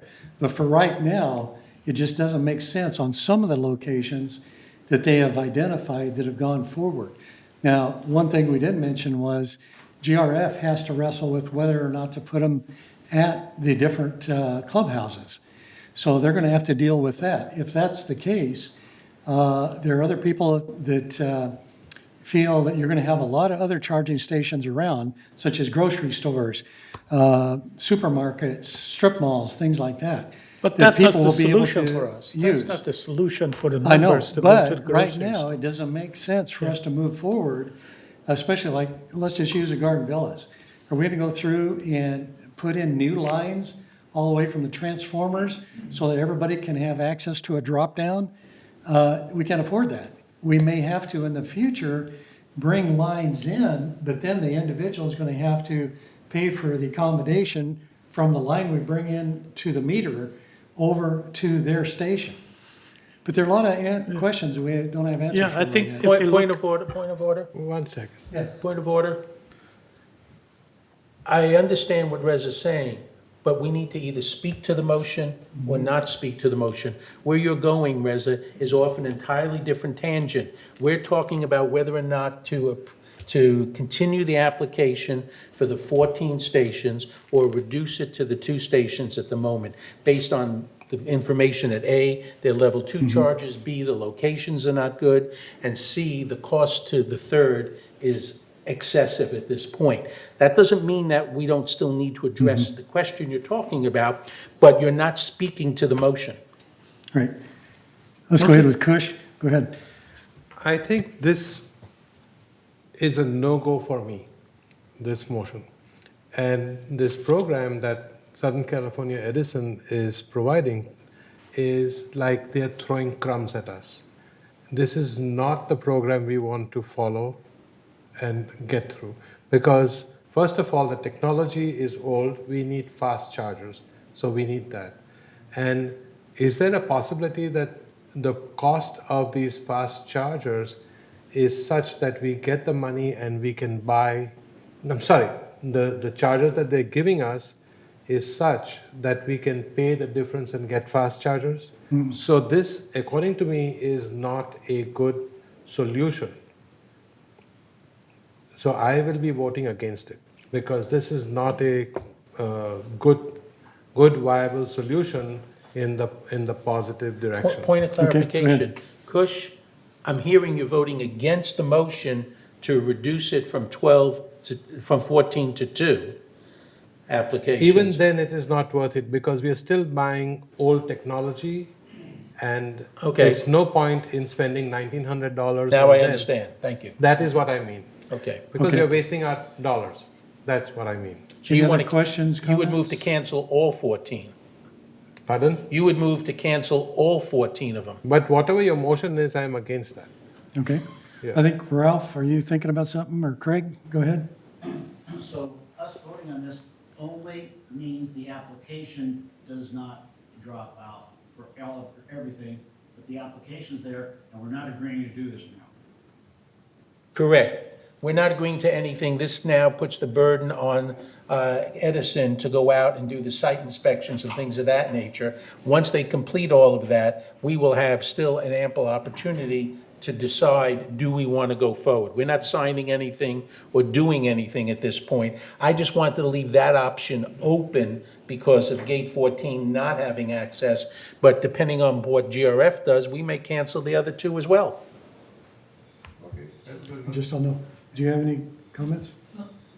Okay. John? The GRF M&C committee discussed this, and we pretty well agreed we would go with the clubhouses. Okay. That was a recommendation to go to the board? They're still discussing it. Oh, okay. Okay. Any other comments, questions? May I hear the motion again? Okay, could you read back the motion, Grant?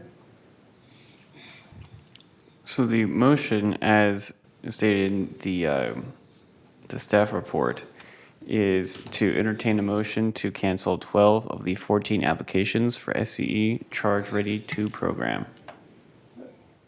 Okay, and that was seconded? Okay? Yes. If there are no other comments or questions, we'll go for a vote at this time. So all in favor of the motion, signify by raising your hand. We can also use the electric voting if you Okay, would like. well, let's just go ahead in the interest of time here. Okay. Okay, raise your hand if you're in favor of the motion. Okay, against? Okay, one against, the rest four. Okay? I wanted to clarify, did Director Engdahl mean to vote for or against? I voted support. Okay. For it, okay? I got my hand is popped up at the wrong time. Okay, thank you for that. We'll move on to committee reports at this time, and we'll start with finance. Okay. Thank you, President Parsons, and try to move this along as quickly as possible. Thank you for the opportunity to share with you the financials for the month ending July 31st. A number of slides that will be presented today demonstrate comparison data for the past 2 and sometimes 3 months, if appropriate. Grant, slide number 2, please. This slide depicts income for Third Mutual for the last 3 months, May, June, and July. Looking at the far left-hand side of the slide, assessment revenue year-to-date at the end of April is $20,183,000, which is $2,883,000 more than reported for the previous month of June. When we discuss this part of the slide each month, the monthly increase in assessment revenue is almost exactly the same. The reason being is that it represents the money that is received each month from GRF. When you pay your monthly assessment, you make your check out to GRF. GRF takes the monthly assessment, deducts its portion, which for this year is just over $205 a month, and returns the balance to the Third Mutual, which is approximately $468 per manor per month. And if you multiply that out by the 6,102 manors, that's how you come up with the $2,883,000 that we get each month from GRF. So that's why that number stays fairly stable every month. I ask now that you look at the non-assessment revenue, which is the set of bar graphs second from the left side of the slide. Non-assessment revenue is a positive $952,000 for the month of July, ending the month of July. This is an increase of $135,000 over the previous 5-month total of $817,000. Now, shifting your gaze to the bar graph in the middle of the slide, you will be looking at total revenue, which for the 6 months ending 31 July was $21,135,000, an increase of $3,018,000. The set of bars second from the right of the slide for the cumulative months of May, June, and July. Third had $19,530,000 in total expenses. This represents an increase in total expenses of $4,047,000 for July over June. The expenses for July are just about $1,300,000 greater than for the month of June. This is not unexpected. For those who watched last month, you may remember that I shared with you that we expected our monthly expenses to increase since we are now tenting manners for fumigation, trimming trees, engaging in slope management, in these cases, all using outside contractors who are now billing us. Looking at the bar graph on the far right of the chart, this is the visual for net revenue. Third Mutual had a net revenue of $1,605,000 for the 6 months ending July 31st. This is down from the net of the previous month by $1,029,000. Again, I cautioned last month that with our expenses likely to increase because of the number of programs that I just listed, including also things like waistline remediation and copper line remediation, invoices for these projects began arriving and needed to be paid. Increased expenses should continue for the next number of months until the projects for this year are completed. Next slide, Grant, please. This slide presents data for income for the operating fund only for the 3 months ending July 31st. Looking at the bar graph at the far left of the chart, assessment revenue over the most recent 30 days of June was $1,747,000, the same for each of the previous 2 months. I explained the reason the assessment revenue stays the same month over month in the previous slide.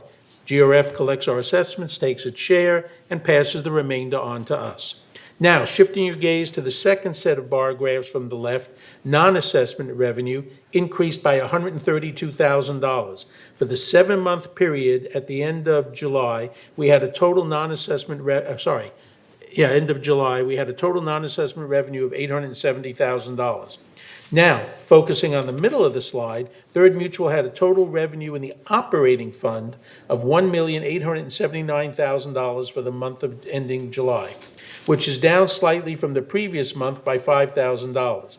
Adding the first 7 months together, total revenue for the operating fund only for 2021 is $13,101,000. The bar graphs, second from the right side of the chart, depict total expenses for the operating fund for the 7 months ending July 31st, which were $13,395,000. Actual expenses for the past month was $2,307,000. This is an increase of $134,000 in expenses over the previous month. Subtracting total expenses year-to-date from total revenue year-to-date takes us to the bar graph on the far right side, which leaves us now with a negative variance of $294,000 for the 7 months ending July 31st. Grant, next slide, please. This slide compares our actual revenues and expenses to what was originally budgeted. The actual and budget assessment revenue continue to be one and the same month over month. If there is any change in any given month, the change comes in non-assessment revenue. Currently, we budgeted, or should I say we expected, more non-assessment revenue than we actually received. For the 7 months ending July 31st, we budgeted for $1,264,000 in non-assessment revenue, but only received, which is also referred to as actual revenue, $952,000 for the 7-month period. The difference between the actual and budgeted is a negative $312,000. This negative variance carries over to the middle set of bar graphs, total revenue, which is therefore negative $312,000 in budgeted versus actual revenue. Now, looking at the bar graphs in the section second from the right, total expense, one can see that our actual expenses year-to-date were $2,181,000 less than budgeted. If you take the $21,711,000 and you minus the actual expenses of $19,530,000, you come up with the actual expenses of $2,181,000 less than budgeted. The bar graphs on the far right show us that Third Mutual is left with $1,869,000 revenue over expenses for year-to-date ending 7/31/2021. The $1,869,000 is derived by subtracting the $312,000 negative variance in total revenue from the positive balance of $2,181,000 in budget expenses compared to actual expenses. Next slide, please. This slide provides you with a picture of select budget items and the current variance associated with each for the last 3 months. As you can see, outside services, employee compensation, net allocation of mutuals, and professional fees continue to show a positive variance, while utilities and telephone, insurance, and investment income, and our unrealized gain loss on AFS continue to demonstrate a negative variance. The utilities and telephone include our water situation, which has been discussed quite a bit among the committee members, as well as in committee and during this board meeting. You'll hear more about it, but the water situation is, the billing for that has gotten quite large, much larger than we had anticipated or had hoped. And the insurance, the same situation. We're running a negative balance there, but we've discussed that on a fairly regular basis as well. Next slide, please. This slide depicts 2 pie charts for comparison purposes, month over month again for total non-assessment revenue. Looking at the pie chart for the end of July, overall we see an increase of $134,906 in total non-assessment revenue. Comparing the 2 pie charts, June and July, we have seen a slight decrease in the categories of fees and charges to residents and investment income. In the categories of lease processing fees, miscellaneous revenue, and golf cart electric, we saw a slight increase for the month of July. Next slide, please. As reported earlier, Third had additional expenses of $4,047,706, which is considerably greater than our expenses for June, for a total expense year-to-date of $19,530,282. For those who continue to ask about the cost of our legal fees on a month-over-month, the fees decreased in July compared to June and represent about 1% of our total expenses. As of the end of July, our overall legal expenses are running slightly under budget. In terms of percent of total expenses, the categories of insurance and outside services saw an increase over the previous month, while materials and supplies and employee comp and related saw a decrease. Next slide, please. For this slide, as usual, I'd like to direct you to look first at the lower right-hand corner. As of the 31st of July, Third had $30,616,000, a decrease of almost $600,000 from the previous month in reserves and the disaster fund. The replacement fund at the end of June was $19,820,000, while at the end of July it was $19,837,000, a slight increase of $17,000 over the previous month. The biggest decrease in funds in this category took place in the disaster fund and unappropriated expenditures. These 2 funds were used to pay the insurance premium for the first $225 million of insurance. These 2 funds will continue to show a decline over the next few months as we continue to pay for our additional insurance premiums from this fund. We will begin to replenish these funds at a greater rate beginning in January when our monthly HOA assessment increases. Also, it should be noted that year-to-date, Third had $8,034,000 in contributions and interest added to these funds, while we had $6,058,000 in expenditures. So at the moment, things are continuing to move in the right direction, with contributions and interest outpacing expenditures from these funds by $1,976,000 year-to-date. All right? Next slide. This slide compares different fund balances for the past 5 years, which have now, as we've reported on the previous slide, just over $30 million are in these funds. Next slide, please. This slide provides you a picture of the resale situation for Third for the past 3 years. Each month in 2021, resales continued to equal or exceed the same month in the last 2 years. A total of 269 resales year-to-date is an increase of 90 over the same time last year. The good news in terms of resales continues. Looking at the top right-hand corner of the slide, we can see dollar-wise how we compare to average sales year-to-date.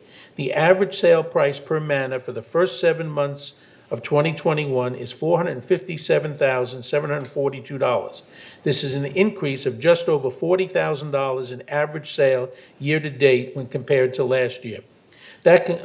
One final thing I'd like to share on the treasurer's report, that's not on the slide, is that we now have transferred our investments out of Sageview, and they are now over in SunWest Bank in money market funds that are now paying 0.12 points, 12%, 12 points, I'm sorry, it's 12 points, and we're no longer paying Sageview a financial fee. So it's a turnaround of about 17 points, all right? But that's been taken.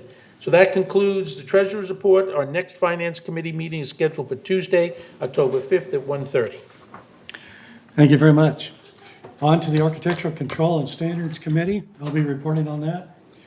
During our meeting that took place last month, Mr. Donkost gave us an update on several topics. We had no other actions, so it's basically information. Meeting with the city of Laguna Woods, I inquired about the city's willingness to streamline specific processes, and that deals with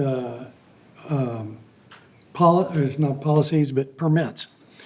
And Mr. Donkost confirmed the city has expressed willingness to work with manor alterations and is scheduling ongoing meetings to maintain contact and further discussions to come.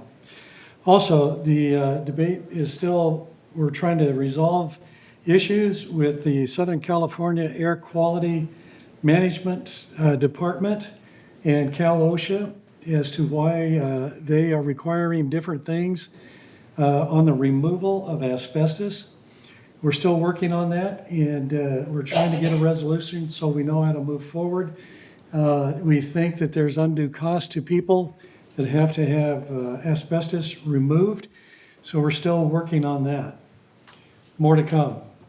Items for future agendas, the next meeting we'll have, we're going to be talking about penalties for contractors and the need for or not a need for a demolition permit, the pros and cons of that. So things may be coming out on that soon. So our next meeting is September 27th, 2021.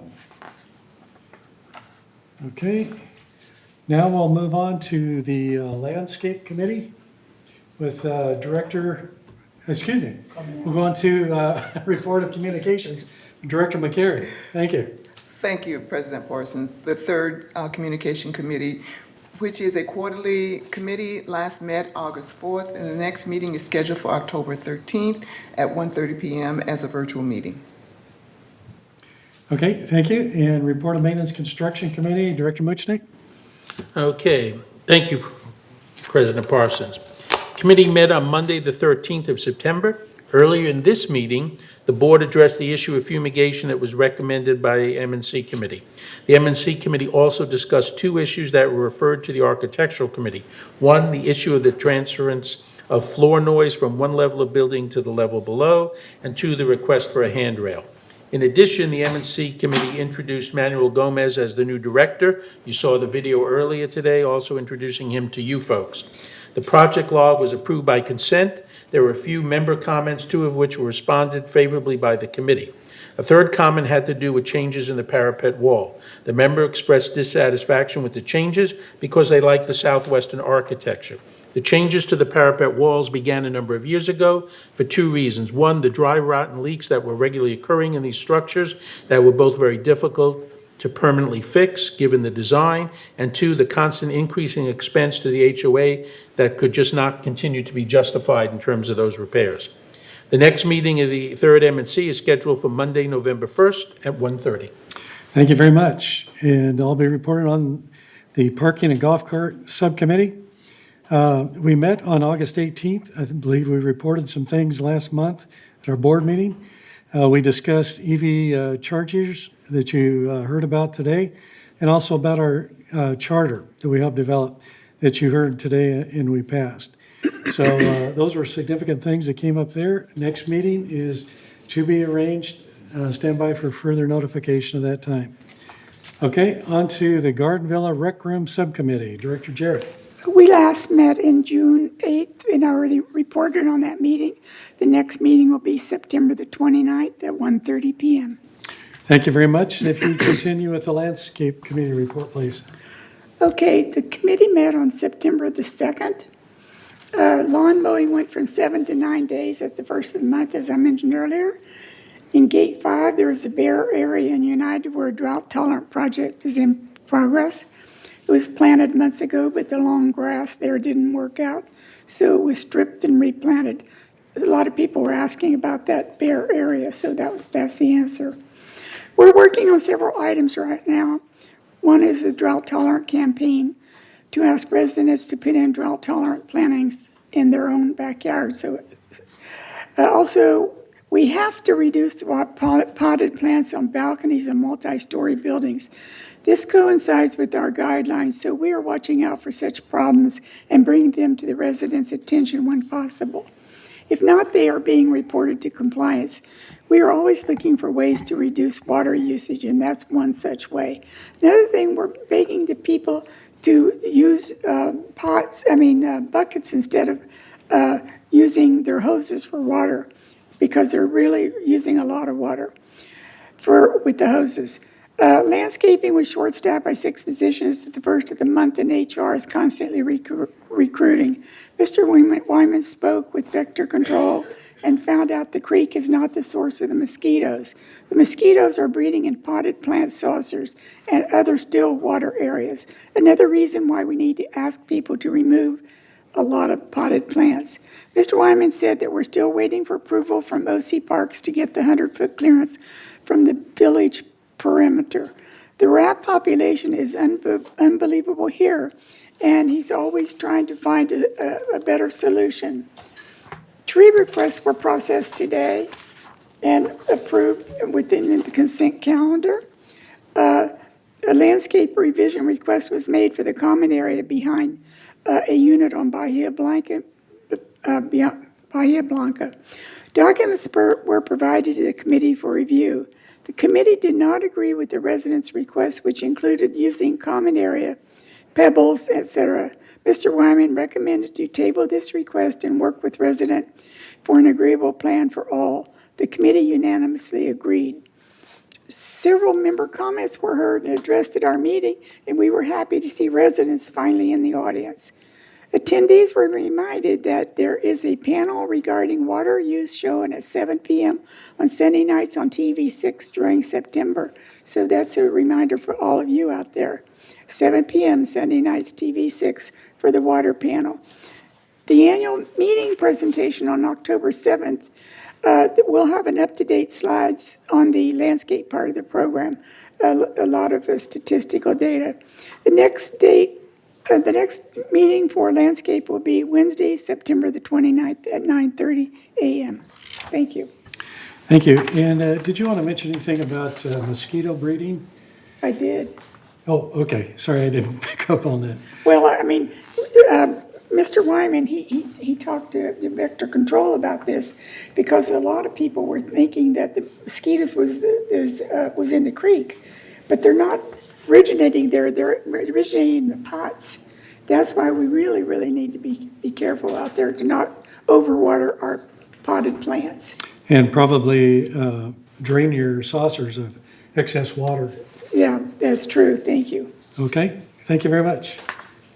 Okay, on to the report of the Resident Policy and Compliance Committee. Director Jarrett again, please. Oh, the Residence Policy and Compliance Committee, we were going to meet on August the 24th, but we realized that day that there were 2 leasing matters on the agenda, and we didn't have enough information really to discuss these at that time. So we moved these items forward to the next meeting, which has yet to be scheduled. Okay, thank you very much. Any committee reports I missed for Third Mutual? Okay, let's go ahead with water here. Did we have a slide? Director Donna's not here. Is there a slide, please? Director McCary will do this. All right. Yes, there we have a slide. 1 second.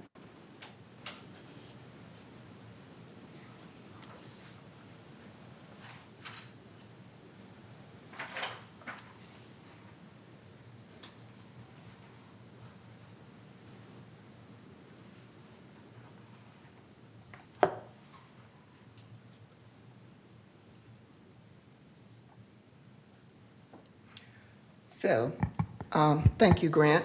Water conservation, a task for all. Some of the things we can do is watch TV6. Water conservation panel, there was a panel, 7 p.m. Sundays in September. And you can also watch this on YouTube. There's a link to this, https://youtube.b/mflax and then 3QSNM. And this will link you to the homepage. Kay Hansen, El Toro Water District Director, Kurt Wyman, VMS Landscape Director, Elfie Addington from United Mutual, and Lynn Jarrett from Third Mutual. And the moderator for this is Director Donna Rain-Sostek. So please stay tuned for that.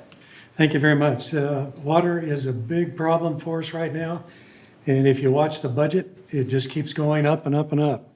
So please tune in and help us out with water conservation. Thank you very much. Okay, let's move ahead to GRF committee highlights, please. CAC, Director Karimi. Thank you, President Parson. There was some announcement that the meeting was on September 9th at 1:30. Some announcement was Pool 1 boiler is working but not completed, so it's still in progress, the work in progress.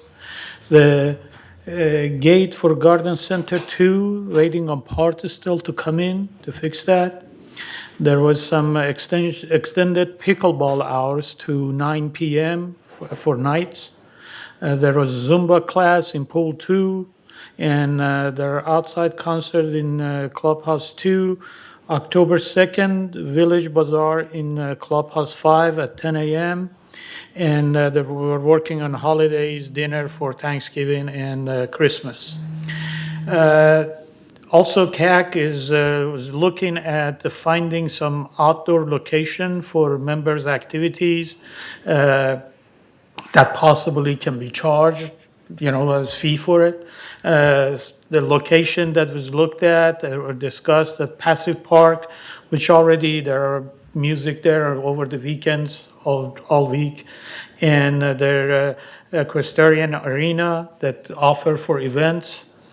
Clubhouse 4 outside back to the golf course, open space behind the community center, and Clubhouse 7. Those are the areas looked at, but these are at preliminary stages, see what we want to do in order to make it available for outside activities for the member at the charge that, is going to be identified in the future. The other item of discussion was use of court for reservation for pool and tennis court and pickleball and paddle tennis. There are charges for those reservation to use a court. It was $750 for each of those, which comes to $750 a month. There was a lot of discussion from the members for and against. But we couldn't really identify that really is needed or not, so it was postponed. The recreation center going to take some survey of people for those from the pool, from the pickleball, from paddle tennis and tennis to see if it's viable to keep the court or just disconnect it, go to the past. The other issue was discussed was revenue generation ideas. The decision was to create a subcommittee to look at ideas for generating revenues for GRF. One of them was having a coffee stand or something at the tee box area for the where the ranges are, and I think that gained some ground, and the discussion was that might even generate 150 plus a year income if that goes.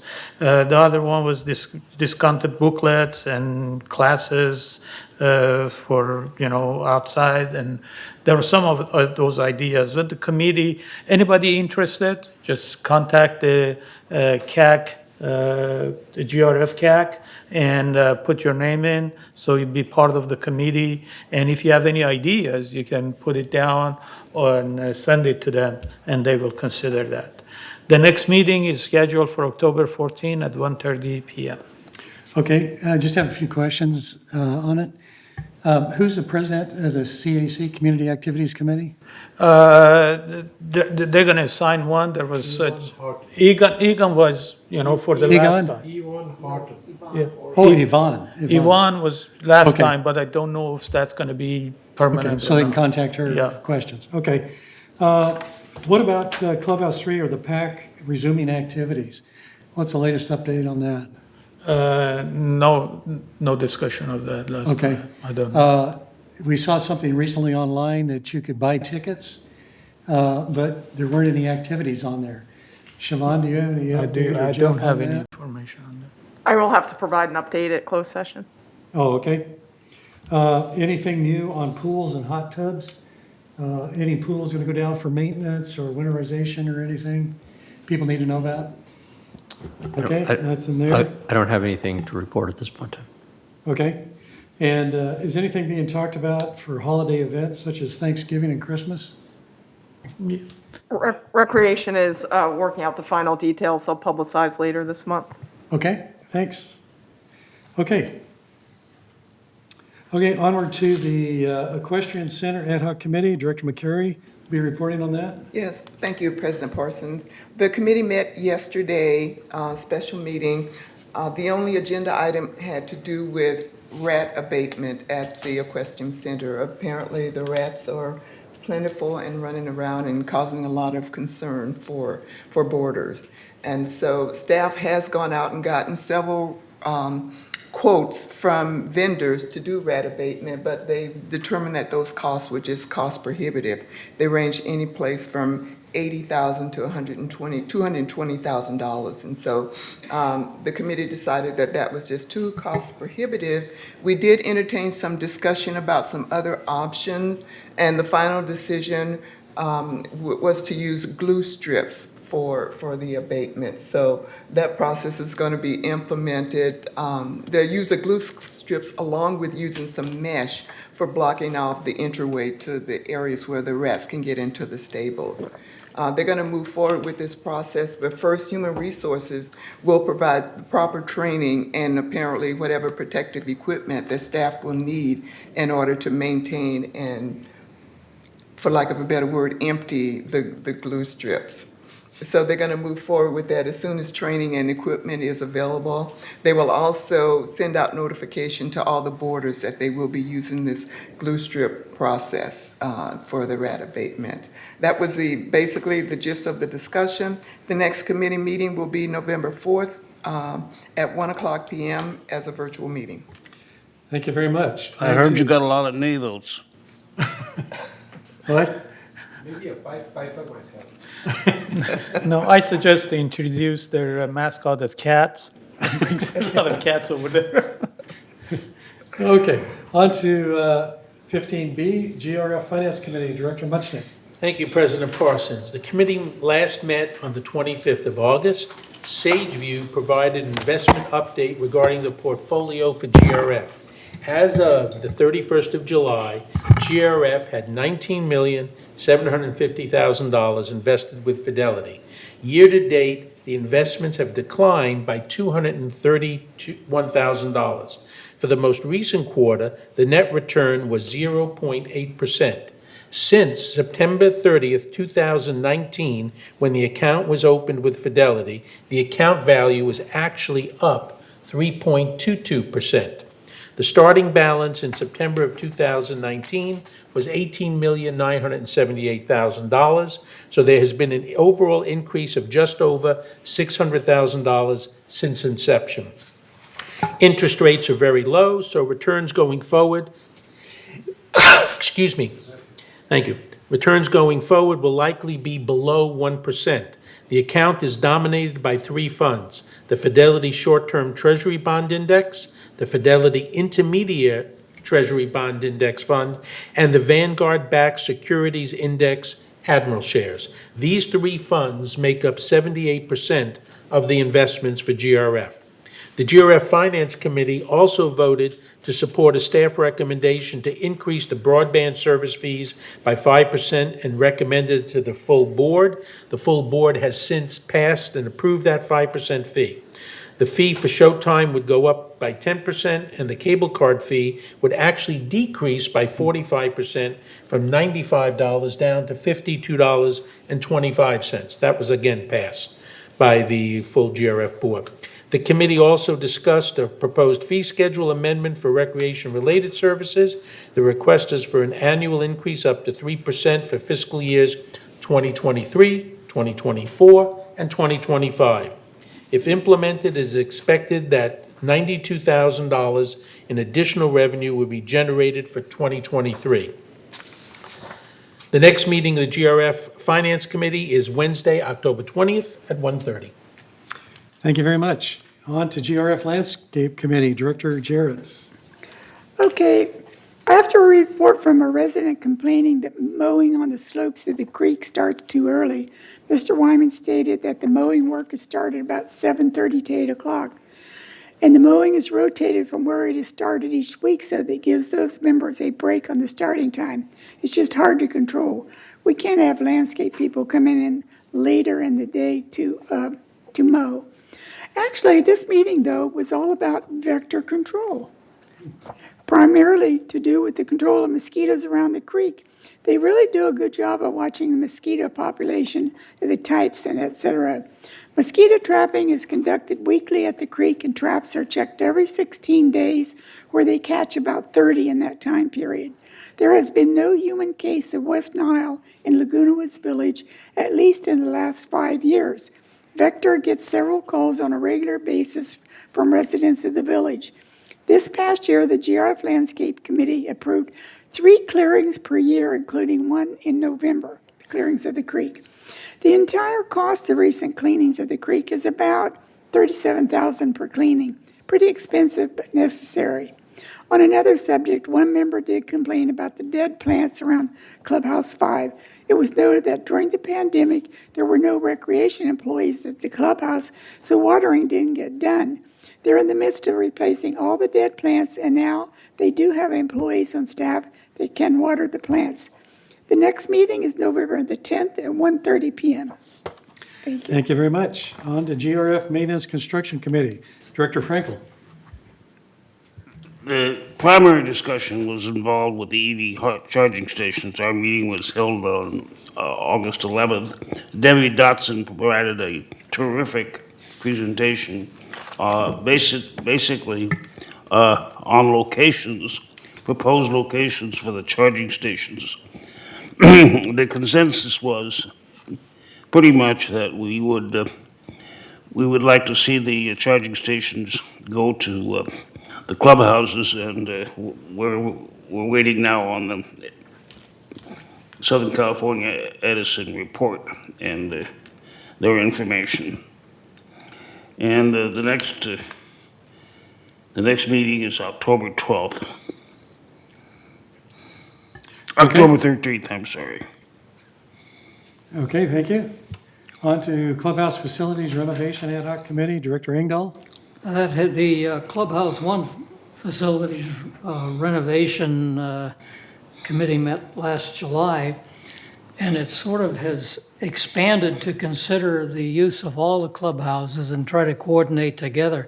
So that has become like the main focus now, and probably be a change in the total scope until such time as that study results the results are available. Then we'll focus more on what Clubhouse 1 will actually do under in its renovation, what we'll do with actually do with it. Okay, thank you very much. One further comment. Yes. There's a meeting tomorrow for the clubhouse facilities renovation and ad hoc committee on Wednesday. Okay, thank you very much. Media and Communications, Director McCary. Thank you, President Parsons. The Media and Communications Committee met yesterday.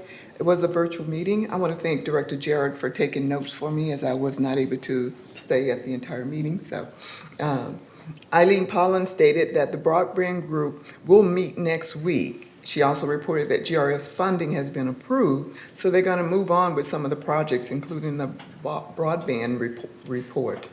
Additionally, the website update, which was on future agenda, has been moved up, and they're going to be looking into that very soon. Focus groups will be formed to bring ideas forward. There was a bit of a discussion about the misinformation that is being printed on Nextdoor, especially in light of how harmful it is to the VMS company itself. People in four-way communities such as San Juan can see some negative posts from people in our community on Nextdoor. So there was a lot of discussion about that, and basically it was a discussion. There was also discussion on how we can better educate our residents, especially in governance, and in how to help them to identify exactly what mutual they live in. Many residents are still not clear on whether they live in in United or Third. So one really good suggestion was from one of the directors, Director Horton basically stated, I'm sorry, it was Juanita Skillman, when people ask questions about what mutual they actually live in, one of the things we can say is, if you live in a co-op, you live in United, and if you live in a condo, you live in Third. But there's also, we're going to be publishing some more information just on how to educate residents so they can clearly identify what mutual they live in. She also mentioned that they're working on, and it's almost complete, the resident handbook. Paul Ortiz gave a report on broadband services. He reported that non-assessment revenue is down. That includes ads, some commercials, some ads on the message board, and etc. He also reported that they're down 2 employees, but are completing their work in about completing calls in about 3 days. It won't be long before NBC terminates its contract with most of their channels, and most of the channels will move to USA. Sport programming is very expensive and will go away in the short term. Starting today, September 21, the 800 channels will now be shown on the 500s. He also reported that we can expect assessment annual increases will go up $5 per man per month for the next 5 years. The next meeting will be October 18th, 2021 at 1:30 p.m., and it will be a virtual meeting. Okay, thank you very much. Mobility and Vehicles Committee, Director Karimi. The committee met on July 28th, which I reported in the past. Next meeting is October 6th at 1:30 p.m. Okay, Security and Community Access Committee, Director Bada. Thank you, President Parsons. Community Is your mic on? It's on. Okay. Security and Community Access Committee meeting was held on August 30th, 2021. There are some highlights over here. RV Lot A is almost full, but vacant slots are 9. RV Lot B also almost full, vacant slots are 6. Among other items reported in the month of July 2021, these were important. Injury falls in the common area was 17. In the manor were also 17. So please be mindful where you go, take your cane, and take care of yourself. Falling is not a good idea. Deaths at the village were 27, but cause of death is unknown due to privacy reasons. It's a good big number. The Great Shakeout earthquake drill is on October 21st. Please be on the lookout for more information and how to participate. So that's coming up. The Disaster Preparedness Task Force office is on the first floor in the VMS building. Hours are Monday to Friday, 10 to 12 noon. If you wish to get any emergency kits, please check them out. Lastly, I'd like to mention the security patrolling on the street are out there and ready to catch and issue tickets. So be careful how you drive. Be mindful of your speed and stop at stop signs. This will be duly helpful. It is protecting your wallet and the pedestrians walking around, so it will help everybody. Okay? So be mindful what you do. All right, the next meeting of the Security and Community Access Committee is on October 25th, 2021 at 1:30 p.m. Thank you very much. On You're to welcome. Disaster Preparedness Task Force, Director McCary. Thank you, President Parsons. In addition to what Director Bada has already reported on, I just want to remind everybody, because our next meeting is not until September 28th, but just to reiterate the 2021 Great California Shakeout Drill. This year's Great California Shakeout Drill, which is the annual statewide drill designed to give residents an opportunity to practice preparedness for and safety during a large earthquake. It is scheduled to begin at 10:21 a.m. on Thursday, October 21st. The Security Department and Disaster Preparedness Task Force encourages all village residents to participate in this drill and, number one, identify where they would drop, cover, and hold on in the event of an earthquake, and also to inventory their personal emergency supplies and update their emergency contact information with family and friends. Again, this is scheduled for October 21st, and there was a nice reminder about this in last Friday's E-Blast with a lot more information on what else we can do to protect ourselves and be prepared in case of a major earthquake. Will there be signs out at the gates announcing that also, like there's been in the past? I'm not quite sure. That wasn't discussed. We can find out, and if there are, there'll be big old huge signs out there. Do you know anything about that, Shaban? Okay. Unfortunately, I don't. Okay. Okay. Thank you very much. Let's move on to report of Laguna Woods Village traffic hearings. Director Frankel. Our meeting was held on the 15th of September. There were 3 violations, all of which were stop sign violations, and one was a no-show and was found guilty, and the one that did show, and one paid their fine, and the other was found guilty. And all the fines, by the way, for stop signs are $50. And the next meeting is on October 20th. While I'm on the subject of stop signs, we had a resident, this was a virtual meeting, and one resident came up and tried to make the case for a stop sign installation. And as chair of that committee, I recommended that they contact the Security and Community Access Committee, GRF, for the stop sign, so we didn't address that issue. That's good. Thank you very much. GRF Strategic Planning Ad Hoc Committee, Director Muchnick. Thank you. The committee last met on the 28th of June. It's my understanding that a new chairperson has been appointed for this committee, but I've not seen any official announcement to this end. So that's just what I've heard, but I don't know. Hopefully, if there is a new chairperson, that person will be calling a meeting of this committee in the near future. So other than that, I have nothing else to report. Okay, on to the Trash Task Force, Director Karimi and Director Wayne. Well, I just was assigned to this, I guess. Oh, okay. Now, after Mr. Craig Wayne done a great job at Okay, it, I Director think he Wayne. passed it on to me to be the sanitary man. Yes, I'm in charge of trash.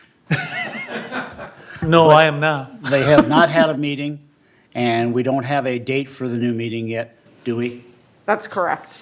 Okay, so when that meeting occurs, I'll be wonderful to bring you back a bunch of information on that. Okay, great. It has a lot of effect on us, on how we're going to accommodate the new rules from the state. So we're looking forward to hearing more back. Okay, on to item 16. Mr. President Go ahead. Parson, so what's my name there? Why am I? You're the alternate, I believe, on that. Oh, okay, you didn't say that. Okay. Thank Yeah. you. We're just seeing if you were staying awake here. Oh, okay, thank you. You don't qualify as the #1 trash guy. I always yield to you. Okay, on to item 16, future agenda items. Things here, more information will be given to you down the road. And are there any that we need to add to this? I have not heard of any, but, okay. We'll start around with director's comments, and we'll start with Director Wayne. Any comments? Okay, one thing that I would like to bring to your attention is that if you are going to go and get your third shot, Walgreens has the Pfizer shots. They do not have the Moderna shots. CVS has the Moderna shots. They don't have the Pfizer shots.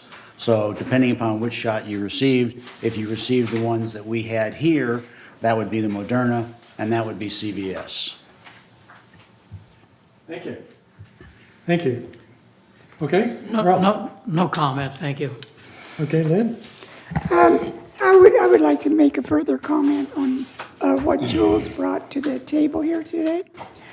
He questioned the integrity of the entire board, and I want to say that I want to recall back several years ago, up until the last 5 or 6 years, I remember I used to come to the board meetings before I was ever on the board, and I know for a fact that board members created the questions that were given to the candidates. And this is not something new. They've never, as far as I remember, ever brought in anybody else or took questions from outside in the last 5 or 6 years for the candidates forum. But I just really am very disappointed that he questioned the integrity of this board, because I really am proud to serve on this board, and I felt really that we didn't need to be degraded like that. So I wish now that I hadn't even brought those tools in, my tools that I brought. But I really know now that if when I mentioned to Annie that I was bringing something in for props, if she would have, if I would have told her what it was, she probably would have retrieved that question, that was brought to the table. So I'm really sorry that all happened, but I just want to say that I'm proud to be on this board, because the integrity of these is the people on this board, the members of this board. There's no question the integrity of this board. So I just want to say I'm sorry that something like this had to come up today. Thank you. Thank you, Lynn, for your comments. Okay, Annie? Just plugging in on what Director Jarrett has said, in terms of the integrity of this board, we are humans to all of the residents that live in this community, and I know you know that. And we treat each other as human beings. We treat each other with respect. We treat each other with dignity. And we always try and maintain that high standard when we're in committee meetings, when we're in discussions about everything, and we bring that commitment to our service to this board. So I'm really proud to be on the board. I'm really proud to serve with all of the directors, and whomever gets elected next time, I promise that I will continue the same level of commitment, the same level of humanity and respect that we give to everybody else. So I want to thank Director Jarrett and Director Creamy, and whoever gets on the board, whether it's them or whomever, we welcome the opportunity to do some education with all of us, so that we know that we serve this community as one voice, not as one individual board member. Thank you. Robert? Wow. I'll pass. Thank you. Okay, John? I found the comments by one of the residents who spoke here earlier to be very sad, and I'm sorry about that, and I apologize for him. Okay, Reza? I said my piece before, so thank you. No comments. Kush? None today, thank you. Okay, let's go around. Jeff, do you have any comments? Just want to thank the board for this last year. A lot of work, a lot of heavy carrying, and I appreciate your cooperation with VMS. Thank you. Siobhan? Just a quick update on that occupancy agreement. It has been approved, and the residents were meeting with community services after this meeting. Okay, thank you very much. Grant, any closing comments? Which one? No, no additional comments. However, there was Oh, a that's resident who wanted to drop off a follow-up to their open forum comments, so I'll make sure that you get that as well. Okay, pass along to us, then we'll answer that. Okay, thanks to everyone. Appreciate all your support, and it's been a good year. Keep up the good work, and we have our election coming up. Results of that counting on the 1st of October. On the 7th of October, we have our annual meeting. So please be in attendance for both of those events. Yes, Kush. I'd like you to mention when the last day to vote is, please. Okay, we actually talked about that, I think, earlier. September 30th. The September 30th, yeah. And if Yeah. you need a ballot, we gave out the Yes. but information on that. This is just a second reminder that Yeah. people should vote and not play possum on that. Your vote is very important that we get it out. So make sure, don't throw that thing away. Get out and vote. There are ballot boxes right outside the VMS building in the front. Thank you. Okay. At this time, I have no other comments, I believe. And unless there's any objection, we'll go ahead and recess and move upstairs for the closed session. Okay, we're in recess.